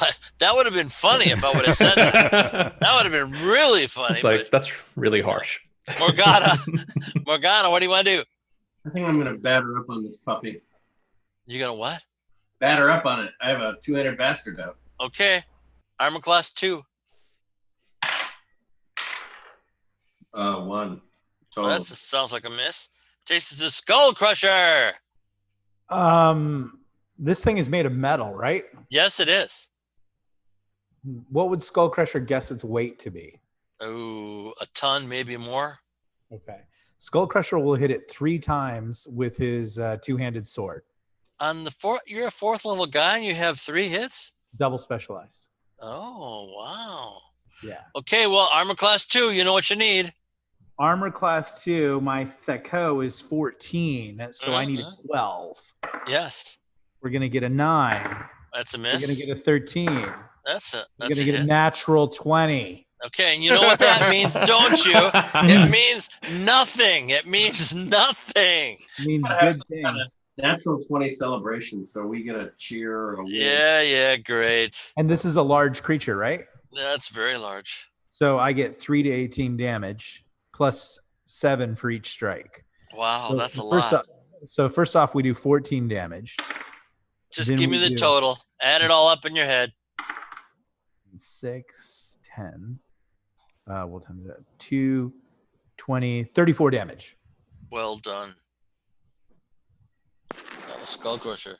Draw your in the next melee round. You're getting hit by a bull. Well, what about being able to jump on top of it? That is a possibility, but not until it gets a little closer. All right. So I have as part of my non-weapon proficiencies, I have jumping, and I have rope use. So I'm hoping to put both these non-weapon proficiencies into action so that I don't end up a hood ornament. Okay, Levi did his turn. Okay, so I think I did my turn last time though, didn't I? That was the first melee round, right? No, this is the second melee round. Right, I haven't gone the second time yet. Okay, Levi, please take your turn. All right, so I'm gonna do my open hand attacks, and so I want to apply the amulet. So I know I was told this, but I have forgotten that I need to apply the amulet. Turn on the amulet so it makes the fire ignition thing. So is that part of my open hand attack? Yes. That's a feature of the open hand. Okay. Yes. All right. So I rolled twice. I got 2 attacks. One hits, one does not. Really? For a damage of 9. And what's the fire damage? 1d6. Plus 2, so 11. Okay, very good. 11. Okay, here we go. Draw, are we ready? Let's do it. I hugged the wall first round. What did I do second round? Oh, I'm sorry, Arlynn. I skipped you. I apologize. No, it's good because you would have made me roll. Okay, what would you like to do, Arlynn? I cast a spell magic on the bull. Okay, nothing happens. Ah. Okay, so John, here's the deal. You're going to use your skills to leap on the back of the bull and try to use your rope to do something. I'm not sure what it is. I want to use my rope because it's around the bull to steer the bull right into the wall. Okay, that's an interesting idea. Okay, so basically you have to hit armor class 2 to get on its back. Let's see if you do that. 19. Oh, that's so disgusting. Natural 19, James. Yeah, thank you very much for that clarification. All right, you're on its back. Now what do you want to try to do? I'm going to use my rope use to try and, like I said, guide him into the wall. I want him to like ram into the wall hard enough to like knock down some stone, maybe make him trip a little bit, give him some time for my dog to mess him up. Okay, nothing happens with that first effort. All right, but does he crash into the wall? No. That takes us to Skull Crusher. The bull is charging you. The bull is charging me. Yes, sir. You can do it. Skull Crusher takes a knee, plants his Zweihander in the ground, and lets it ram itself on top of it. Ooh, and that's exactly what he does. So do me a double damage. Double damage. Oops. Let's see. We're going to do 6. We're going to do 7. We're going to do a 9. We're going to times that by 2, 18, but then we're going to add 14 for a grand total of 32 damage. That's wonderful. Oh, yeah. Okay. It falls to pieces. Excellent. And it's gold, you said? No, it's bronze. Gold, you said. And Kelly says, don't try to ride that thing. Is the bronze. Oh, can I step forward and perform basic first aid on Killian? And he'll get 1 hit point of damage back. It's all I got, brother. Basic first aid does 5 points of damage back. Oh, there, even better. Oh, nice. Hey, I'm 5 down as well, so and I'll perform basic first aid on anyone that needs it. All right. Does anybody else find it weird that the barbarians just running around rubbing people to make them feel better? Yeah, that's pretty weird. But that only gets done once a day, barbarian. Roger, and then I'll perform first aid on myself for the earlier injuries. Okay. Cure light wounds as well. I'm going to walk up to the creature. I'm going to look at it with spellcraft and see if I can understand the mechanics of it. No, but you do find 2 very large bloodstones. I'll pull those out. Are any of the bronze pieces worth value? Massive don't know. want. You don't know. I was asking Morgane since she has friends with a wizard who knows things. Well, yeah, and he taught me spellcraft and engineering, so I'm going to see if I can look over the engineering parts and take whatever looks like the best bits. Yeah, no. No? Get nothing and like it? Just a bunch of gears and wires. Shiny. What? It had no weapon, right? Just its horns. Take those. I'm going to take the horns off. They're quite heavy. I think we can make them into a helmet for Skullcrusher. It might be cool.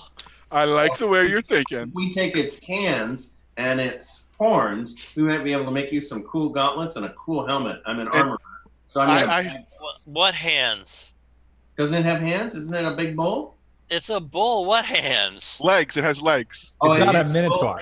Not a minotaur, right? Yeah, no, it's not a minotaur. Yeah. Right, okay. So that comes I'll later. stick with the horns. I'll just take the bronze horns. Okay, that's probably your weight limit.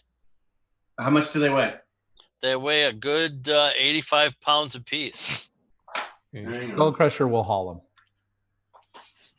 Could, as also someone who's an armorer, as my non-weapon proficiency, might we fashion something on the fly that he could wear now?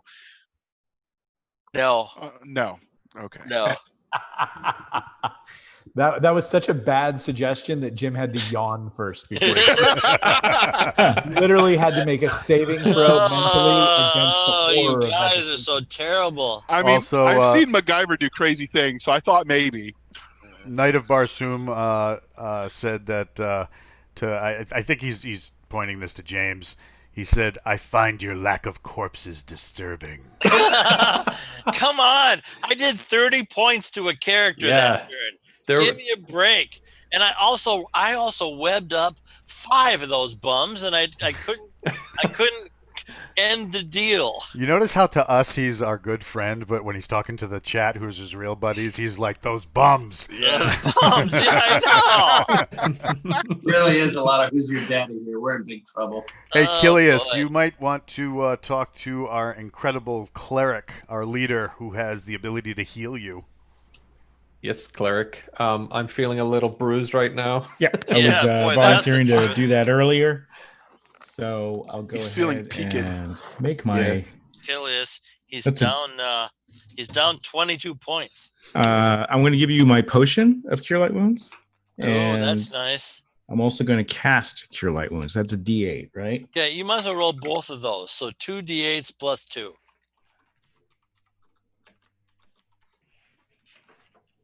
Oof, I'd be very pleased to hear a 3. What'd you get? I rolled a 1 and a 5, so it's an 8. That's splendid beyond words. I too will give Kilius a healing potion, and I will roll a D8. Okay, so now, wow. Before that happens, okay, aren't you a barbarian? I am. You don't have any healing potions. At level 4, you do. You can anyway. So I bought them. Unfortunately for me, I can't remember those rules. It's in Unearthed Arcana, page 19 on the PDF. Yeah, hey James, weren't you in charge of TSR when Unearthed Arcana came out? Yes, wasn't that your jam? Yes. Fourth level is the first time that he can do that, Jim. Actually, 3rd level I can use potions. 4th level I can use a magic weapon, but I don't have them. Well, you have the ability not to dissimulate them either, so you won't take them from us because you'll try and destroy other magic weapons. But correct. Oh yeah. So Chrome is in trouble. The only bad part about your potion is I have to roll on the miscability table. No! Educate us noobs. What is that? What is it? There's many good and you've heard about drug interactions, right? Right. The magical equivalent. Yeah. So what happened was we used potions a ton when we were in the game. Just used them and bought them and traded for them, and Gary got sick of it. So Gary said, all right, fine. You have a healing potion. That's no problem at all. But within 4 hours, if you drink another potion, that could cause some tummy upset. And tummy upset was like get poisoned, instantly die. I mean, it was a percentage chance on this table. Turn into a frog. Yeah, is there any chance, Jim, though, that you can have a vision that you pass by a car wreck and the soul of a dead Indian child comes into you and you become the lead singer of the Doors? Only the If that's bards. so, I'd like to drink. No, never mind. Yeah. Only the bards can get away with that. Okay. James Knight of Barsoom is saying it's not acceptable unless they are flattened into a pate. I'll work on it. They're coming into the pate area right now. Oh, crap. What, was it time to go home already? Yeah, really. James, what area direction did the bull come from? It was North. That's a fair question. It was up north. So we shall continue north. Okay, So- very good. This is how I represent. Whoop, sorry. I just want to see if this is correct, so we know that we have. Are it. you in some kind of wormhole? Yeah. He's got a cherry tree working for him right now. There's that big smile. How nice. Okay, where are you now? You've gone more. All right, I had to get rid of my background. All right. Okay. So original map with the sack going Yeah. Up the positioning hole. here with the different corridors. Very good. Yeah, very good. Yes. And that, yes. but you're saying it goes past here. We can go further. No, you went in that exit down there to the west. Oh, west. I'm sorry. I thought you said north. I had it No, wrong. I said west, and that took you to a great big chamber, and you haven't seen the edges of that chamber yet. Got But the bull was in the upper north part of it. In the upper part of the Continue west chamber. to the Okay. north. Yes. Do we find a big pile of treasure? You did. You found gems. Master Walt.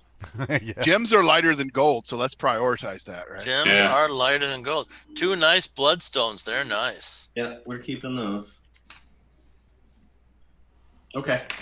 Okay, very good. So we could. Where are we going? We're going to continue north, or are we Yes, going? sir. We're going to continue north. Okay, so you go another 50 yards, and then it turns west. West from the north corridor. Yes. Okay. To tell chat about D&D After Dark as they show up. Yeah, we love D&D After Dark. Why don't you tell us a little bit about that, Walt? Sure, just Muted. put me on the spot. I got that. So yeah, that's our time when afterwards we get together on Twitch and chill and talk a little bit about how Jim tried to flatten us into a pate, and then strategize, theorize about our next actions while talking a little bit of old school D&D. So yeah, join us, because usually what I'll do is instead of focusing on my really scratchy beard, I'll throw the camera down and do some sketching. So yeah, definitely check us out. It's on the same channel. Find us pretty much after midnight, and we're there. Midnight And- tonight. After midnight California time? Oh, no, it's 9 Pacific, California.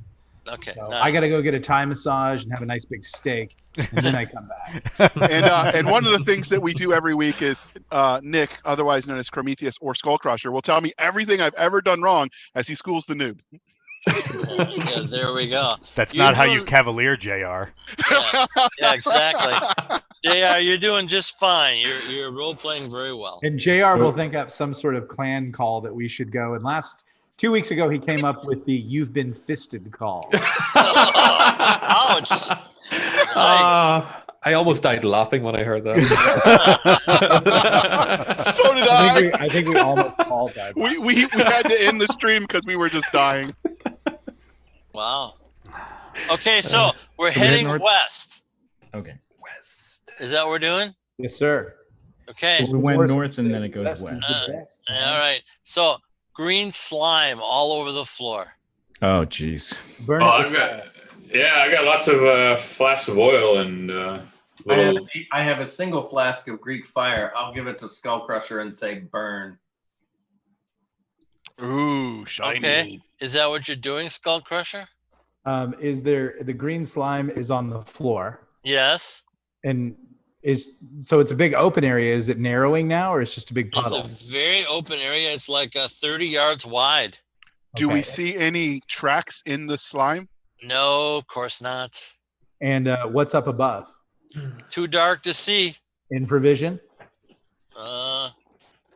When we light the slimes on fire, we'll probably be able to see. I don't think green slime has a heat source, so you Yeah, don't if it's biological, it has a heat source.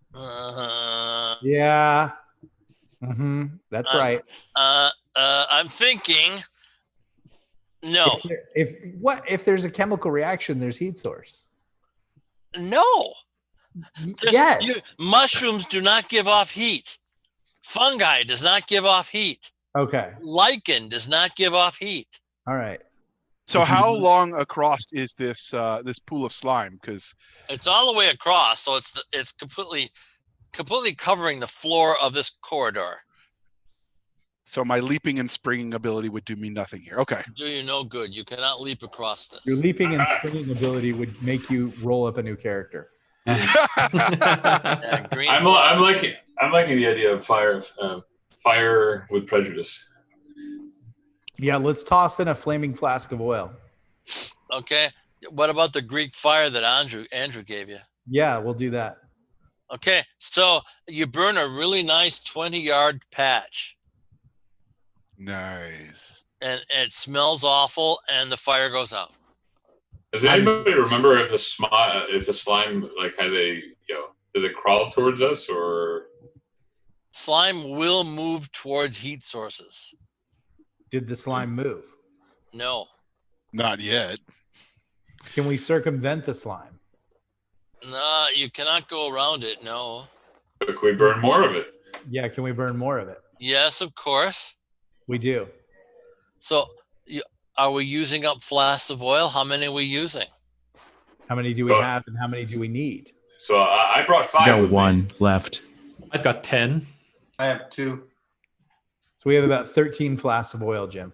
Yeah, okay. So 13 flasks of oil gets you a good 100 yards into this corridor. Okay, but there's still more to go. Oh, yeah. Hold on. Let's see. I got some too. I'm pulling it up. Oh, I have 10 as well that I brought. Oh, so one little problem. There has to be something. Okay, go on. You turn around and look, and your big open burnt pathway is filled with green slime dripping on the floor. From the ceiling. Do we look up and see anything? Nope, you don't. It's too far away. Even when the slime was on fire? You burned up a nice chunk of it, a great big long wide chunk, but then the fire didn't illuminate up the cavern. No, it only went up 30 yards. Okay. Well, I guess we'll reuse our remaining 10 to burn our way out. You're burning your way back, or you're trying to go forward? Well, do we think we can make it all the way forward? You have no idea. No, we can't see that far. That's right. We pull back.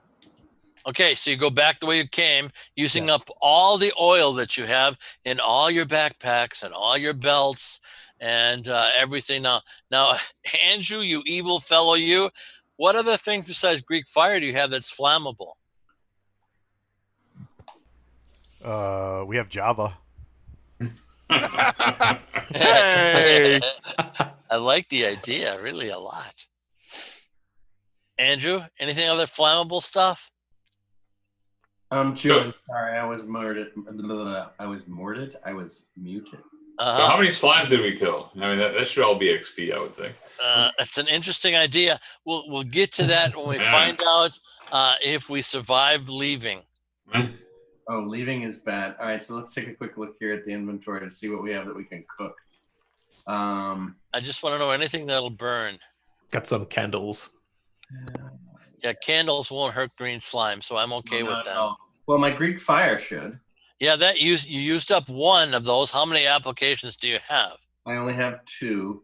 Okay. Well, this is interesting.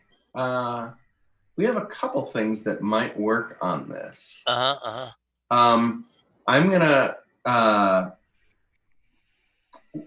take a torch and coat it in sulfur, and then I'll use Greek fire on that. And then hard pack it in salt so I can put it onto the basically the chemical equivalent of thermite, right? Because the salt will actually will bond to the sulfur, and I'll get NL4. Well, you use up your last packet of Greek fire for sure. Yeah. Okay, so you have this very unusual torch. What are you going to do with it? Let's burn our path outward. Okay, so we've used everything but Andrew's burnable stuff. And a great big glob of green slime falls and misses the torch by inches. Some from the ceiling. How far back to get clear into the other room? Oh, you probably have another 30 yards. What kind of damage does slime do? Is it special damage? Fatal. It's fatal damage. It'll basically eat us. It does eat you, indeed. It starts chewing on you, and it expands as it chews. It's like the Blob, but pink, green versus. Yeah, there we go. That's a good way to put it, Levi. Well said. It's really funny because in the chat, it's like we have a couple of people who are just like rooting for all the monsters. So they were like, they told Jahar, hey man, you need to try harder. I said we're not dead yet, and they said try harder. And then they're like corpsify already. And I'm going to throw the whole flask of Greek fire in front and then pitch the torch on it and see if the Greek fire is strong enough to burn it. No, remember I told you, Andrew, you used up your last packet of Greek fire for your torch. Oh, I used the whole thing to create the torch. Yes, you did. Okay. We used up our 10 vials of JR had to get back. Yes, of course. We still I will. Crusher, why don't we you- start throwing people back, and then we can throw them 30 yards, and then we'll just run and hope for the best. I'll throw you, and then I'll follow. What if I use my 2 wine skins? I have a full skin of Stargazer Stout and one of Dead Again Ale. I asked you for all of your burnable things, Andrew. I'm giving you everything I got, one by one. All right. You got anything else beside those 2 things? Yes. Maybe. The ogre has a candle. I could use. Candles won't work, I'm happy to say. No, I was thinking in terms of I could light I have 5 pieces of charcoal. So I could coat each of the pieces of charcoal in alcohol and throw those. And I also have a dram of mink oil. So I'll use the mink oil, which is high viscosity, against the coal and throw those 5 charcoal bits ahead of us. All right. You burn your path to the open area. There's one advantage of being over-prepared. It takes all your wine and ale, of course. Damn it. That is going to make for an unhappy dwarf. I know. I think it makes for an unhappy GM. Unhappy guys online too. I'd like to point that out. Yeah. All right, so you guys came back. You're not going to die this time, so that's very good. This time. And you see weird little bronze bugs that are grabbing parts of the bull and going away to the south. Heading down the south corridor. How big are the bronze bugs? There's a weird noise happening right now. Someone probably needs to mute. It might have been a Roomba dying. Yeah, really. Maybe it's one of the bronze bugs. They're little things. They're like 2 inches. Can I grab one? Levi, you got to mute. Yeah, something's exciting. No, Levi's muted. Was it Levi? It flashed on him. Levi's probably playing a game on us. Nope, I'm not. Oh no, but I do hear it from you. I think it's his printer. It's your printer. Actually, I think we've got lawn guys outside, so yeah, that's probably it. Oh, lawn guys, I understand. Anyway, little bugs, they're extremely powerful. They're grabbing gears and pieces of bull body that are way bigger than they are. And they're like leaf cutter ants that are just taking the bronze pieces and going south. Can I take one of my magnetic balls and hold it up and see if I can attract one? Yeah, no magnet, I'm happy to say this time. How big are the bugs? They're about 2 inches long. So let's kill the bugs. No, wait a minute. This could be an opportunity. Let's not throw away the opportunity. Can we follow the bugs? I was going to say, yeah, let's grab them because, I mean, imagine like you get one of those, oh my goodness, Mr. Maximo, thank you for the subscription. Thank you. Hooray! Thank you very much. So we have an opportunity here. If we could grab and somehow kind of like take these bugs. I mean, imagine you're fighting some like undead knight or something like that, and you just toss these bugs at his feet and you start collecting his armor. Awesome. Well, Morgaine will turn to Skullcrusher. Wordna wants these. Get some bugs. I'm not an idiot. That remains to be seen, of course. So can I try and use my? I'm going to try and use a sack and see if I can get one of these to walk into the sack. Okay, it walks right in, and you pull up the sack, and it eats a hole in the sack and falls out. So is my audio clear now? Yeah. Yes, very good. Thank you. Can I get one of the other player characters to swallow one? I don't know. Why don't you ask JR's character? The ogre will follow the bugs. Okay, down south. Yep. We all going that way? Yep, we're heading south. Okay, it's a long way. It's I want to say it's 100 yards to another open area, and there you see about 10 benches, and the benches are all filled with bronze gears, and there's these weird 4-foot tall bronze humanoids that are building things, and there is a 10-foot tall bronze man in the middle of the room, and the bronze man turns his head and looks towards you guys, and you don't get a good feeling. How big is Wait, What? so this is not the golden man, this is the bronze man. This is a different thing entirely, yes. How big is the room? How big is the room? I'm sorry, your lights don't cover it, and it's way too large for you to see. Okay. Does our armor ability between Morgaine and myself tell us anything about the creatures that could be useful? Nothing. You've never seen things like this before. You aren't happy. Room of wondrous things. Okay. And while you're looking, another bull gets built. Oh crap!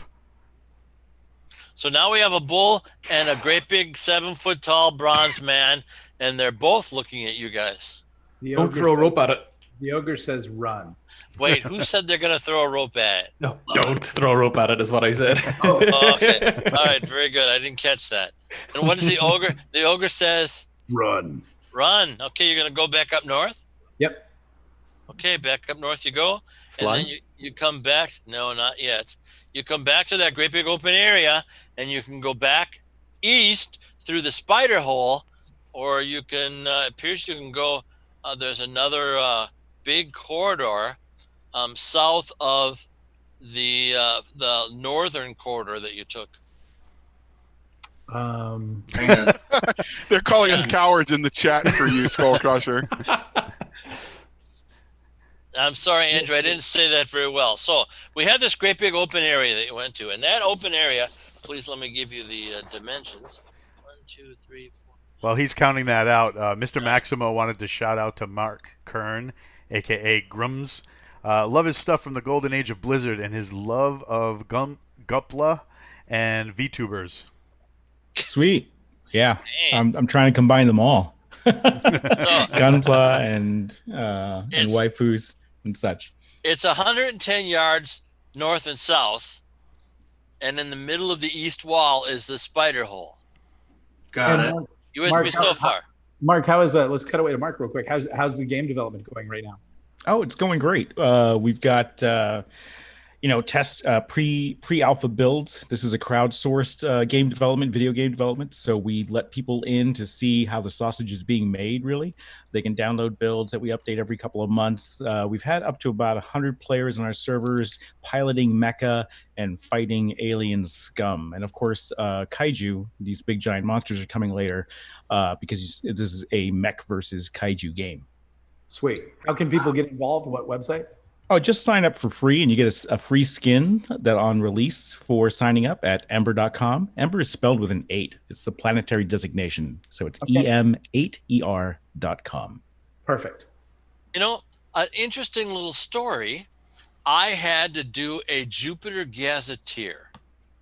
And Jupiter has a lot of moons. So I had to do a lot of research. I found the 54 moons of Jupiter, had them all named. And then when I was almost done with the project, the blasted astronauts found another 17 moons. So I had to do 17 more sets of encounters. I was not happy at that finding. Oh, no. A lot of work for me. Thus is the hard life, but the glory of a legendary game designer. Yeah, there we go. Yes. Okay, so anyway, I'm 120 yards north and south, Andrew, my good friend. And then up in the north end, there's a west corridor. That's where the green slime is. But then 20 yards down from that corridor is another western corridor. So, okay, so 20 yards down from the north one. So if I went over. I'm not sure where we are on your map here. Yeah, I'm right. That's what I'm trying to figure out. out. I see. Spider hole. Okay, I'm good with that. The opening is much wider there up to the north, buddy. Got it. Okay. Okay, but otherwise you had it right on, and then there's the other western corridor. So you can either go back down to the gigantic Deathly encounter, or you can go to the other western corridor. Let's investigate the western corridor. Okay, very good. So we are going, and it's a good 40 yards wide. Okay. We're going 10, 20, 30, 40, 50, 60, 70, 80 yards onto an open area. And in the open area, you see little bronze dinosaurs, and they're all 3 foot tall. And you recognize them from all the movies you've ever seen. They're little raptors. I love that we've seen movies. Yeah, exactly. Magical picture shows. I know. There's at least 20 of these little guys there. 20 miniature raptors. Yeah. There were always early contentions that early D&D was set in a post-apocalyptic universe. No. Just saying. Yeah, just saying. Turn to Arlynn and say now would be a good time for a fireball. Since he's a cleric, we have nothing. So, okay. There we are. You can't walk past them. You'll have to move them or shift them or do something with them. What is beyond them? More corridor. And how many of them are there? There's 20. At least 20. There might be more. Oh. And they're just 3 foot little evil looking raptors. Yeah. Just friendly little bronze creatures. And they're made of metal. They're made of metal, yes. Friendly little. They'd actually laugh at a fireball. That's true. Or if you had any burning oil, they'd laugh at that too. But you don't have any burning oil. They wouldn't like. Can we kick them away? You can try. You're going to do that, my good friend? YOLO, let's do it. I'm going to kick the closest one. Okay, very good. You kick him. Roll me a 20-sided die. Hit armor class 1. Oh. I think we are about to get eaten. Right, let me pull my chart real quick for armor class 1. Yeah, of course. Our THAC0's a 17, so that's a 16. All right, let me roll. I got a 15, so close but no cigar. Okay, and it screams in pain and anguish, and it takes a bite at your foot, and it's got huge fangs. Oh my goodness! For a little thing, the fangs are gigantic. And I use my animal lore to jump out of the way. Yeah, that'd be nice, but no. And it took a bite and missed, and then a total of 3 of these little guys had turned their heads toward the party. And if I was Felix and the rest of the batch, I'd be cheering right now in glee and happiness. This was for you, Felix. Exactly. So what do we want to do? Run. The game runs. Run. We run. Okay, we're running back east. We're running back to the spider hole. Toward the spider hole. Exactly right. The party withdraws from the dungeon. Okay, let me see here how that's going to work. Running fast. Only one of them is going to follow you. And let's see who's in the back of the party. That would be Draw in the back of the party. It happens to the best of us. It does. Okay. A bite takes 7 points of damage from you, Draw. I hate 7 points of damage. I know. Can I turn around and whack this thing? You can certainly turn around and try to whack it, but when you turn around, you see 2 more coming way behind the first one. Oh, crap. Run. Use that running ability and get the heck out of Dodge. Okay, is that what you're doing? We do. Yes. Okay, you're all running through the spider hole. Yep. Okay, so we run into the cylinder that goes down to the next level, Yes. and the little creature tries to take another bite out of John, and does another 7 points of damage. It's trying to take a bite out of crime. Bite out of John, yeah. Our only thief, So bite out of crime. You're down to 9 points, my friend. Can the ogre grab the thing and throttle it? You're in a very tight little quarter here, so no. You're 2 people in front of the end group. Okay. I'm right behind. I'm right in front of Drawn, and I'm Yes, the elf. Can I make that lunge? You want to grab it? Yeah. Really? Could have save Drawn? Yeah. I would rather I take the damage. Armor class 1, go ahead. All right. I'm +4 on this sucker. Okay. 11, 15. No, that's a miss by 1. All right, very good. And it does 7 points to you. Got it. Yeah, Drawn, go past me. Let me take the damage, not you. Where is that marvelous fellow? You're I muted. think I like. Not brave. I I'm think- moving. I thought I did better when I could add the hit points to my rolls. That's right. Yeah, really. Isn't that the truth? Okay, everybody's way past you, and you're dealing with the little creature. What do you want to do? Who, me? Yeah. Since I was 1 attack last round, I'll take 2 attacks this round on it. Okay, very good. Armor class 1. A 20, but the other one is a A miss. natural 20, James. Right, natural. That's how you D&D. Okay, and of course, Evil Nick points out every single time because he wants to use critical hit rolls, but he's in a game that Gary Gygax designed, and in the beginning, Gary did use them later when AD&D 2nd Edition came out, but he didn't use them in the time period where we are. So we ignore the 20 as something that should do more than normal damage. Okay. So I do 5 for the weapon. Okay. 5 for my strength, and specialization adds 2 for a total of 12. It turns into little pieces. Now I run, heading to the hole. You sure you don't want to check out the pieces? I'm gonna leave a note from Wordnick down that says "Just say no," and I'll look behind as I run away. Okay, and you're all in that other level down the spider hole. We go home. I guess we're gonna head to the staircase and make our way. Okay, that sounds fine. I have no problem with that. The dwarves are very unhappy that you're taking bloodstones and Crucible Cat's Eyes out of the dungeon, but they mark it off the total, and they say, "Well done. We look forward to more of your good work." There's more in there if you want to go get it yourself. Yeah, really. Okay, so Raptor is 650. Bull is 2,000. Okay, so we ready to do the? Actually, we want to end because we don't want to do the accounting online. No, we can. We have time actually to do the accounting and let the audience see that. Usually, we just cut that for time, but we're about. We've got about 15 minutes, so let's do a little accounting for time. I think we need to develop the gems. That would be the first step, right, Jim? Oh yes, you'll have Treasure. fun with those.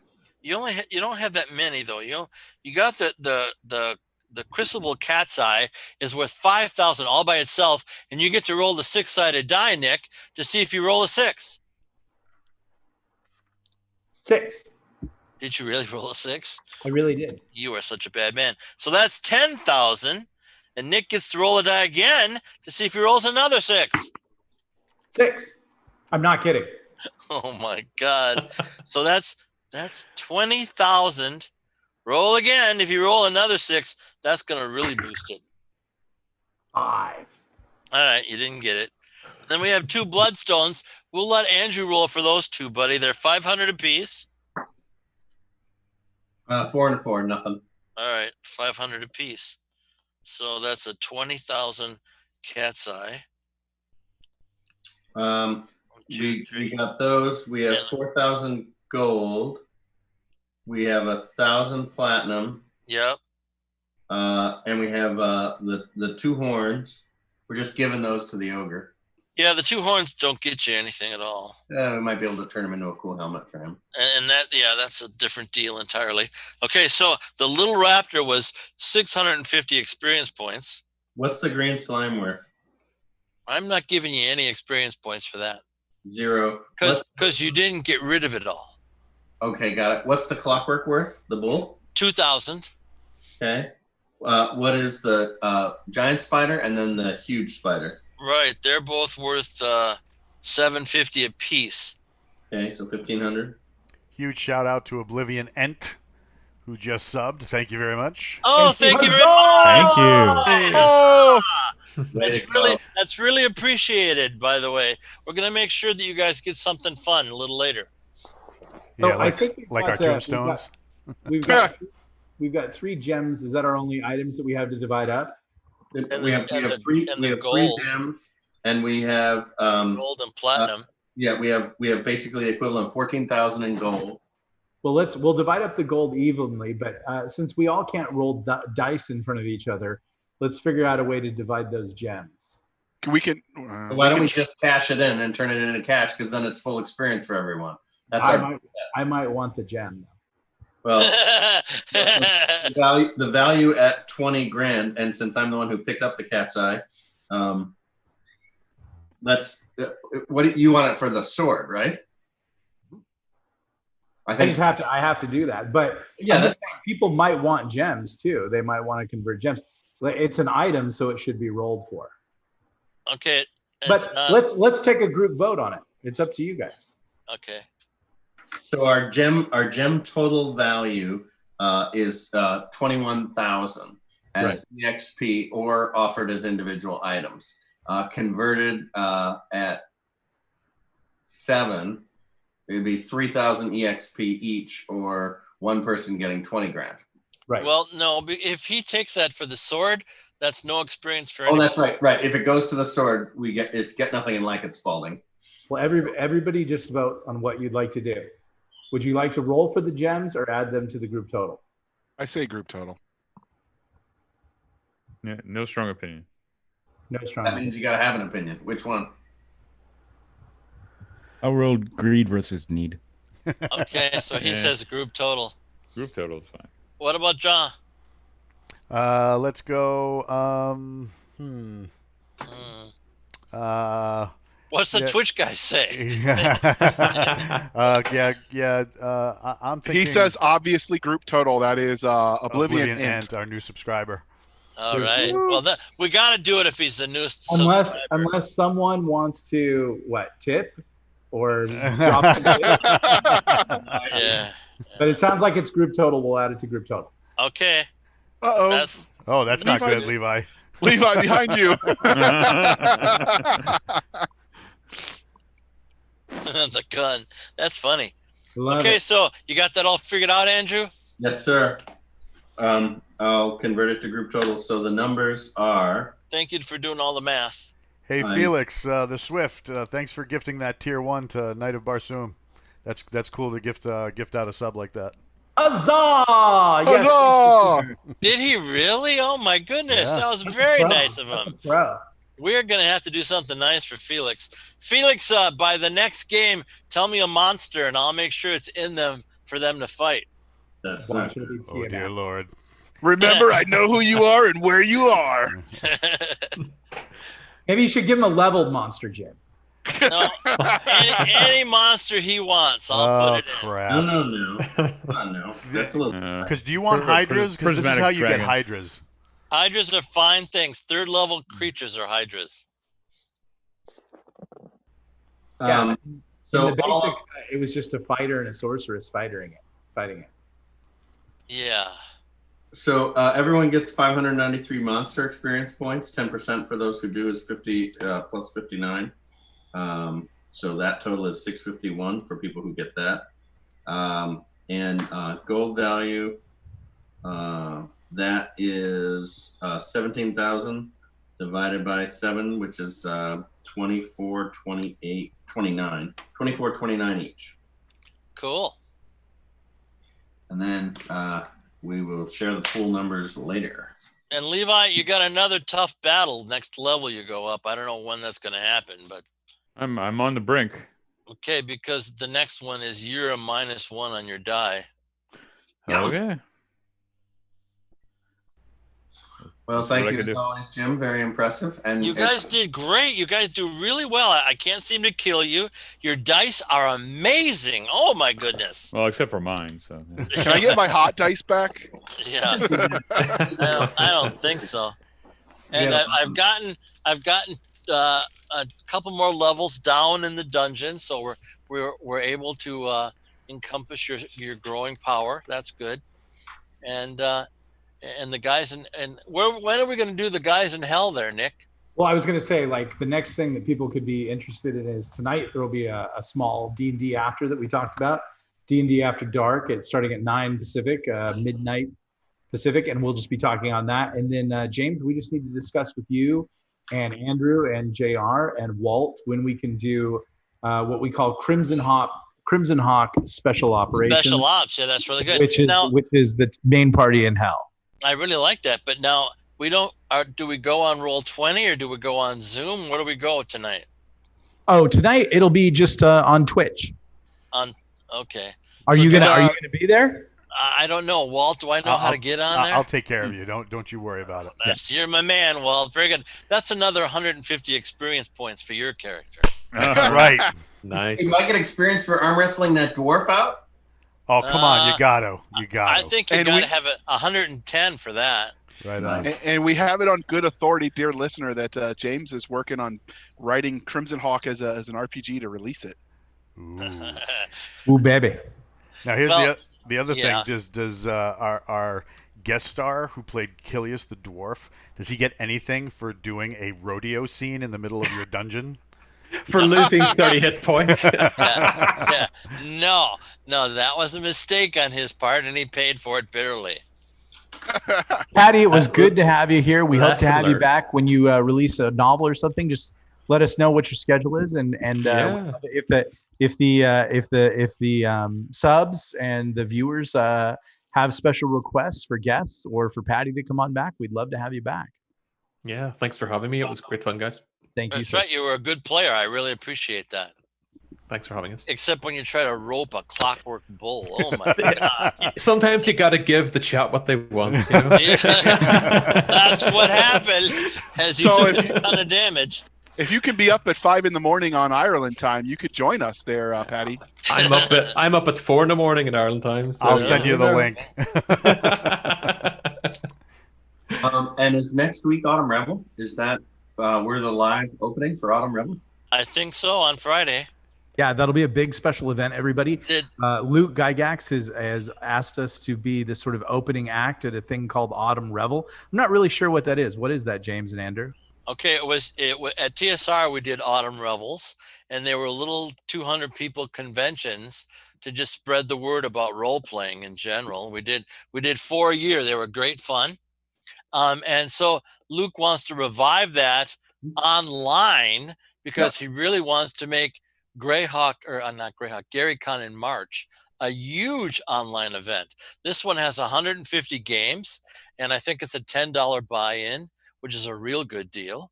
Yep. And so Friday there's going to be a bunch of viewers of ours, and then I'm running a big game on Sunday for people. I'm going to do CrimsonHawk for those guys. So we'll see how that turns out. But basically, he wants to just get more online players. So when GaryCon comes around, he can have like 2,000 online players. That would please him immensely. I want to say I feel a little cheated on.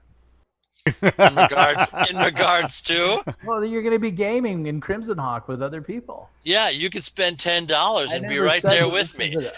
James, when we made this marriage, I didn't say it was open. Oh, listen to this guy. No, I'm sorry. The guild is also, just as an FYI, we are also running 6 tournaments Friday night through Sunday as well. So wow.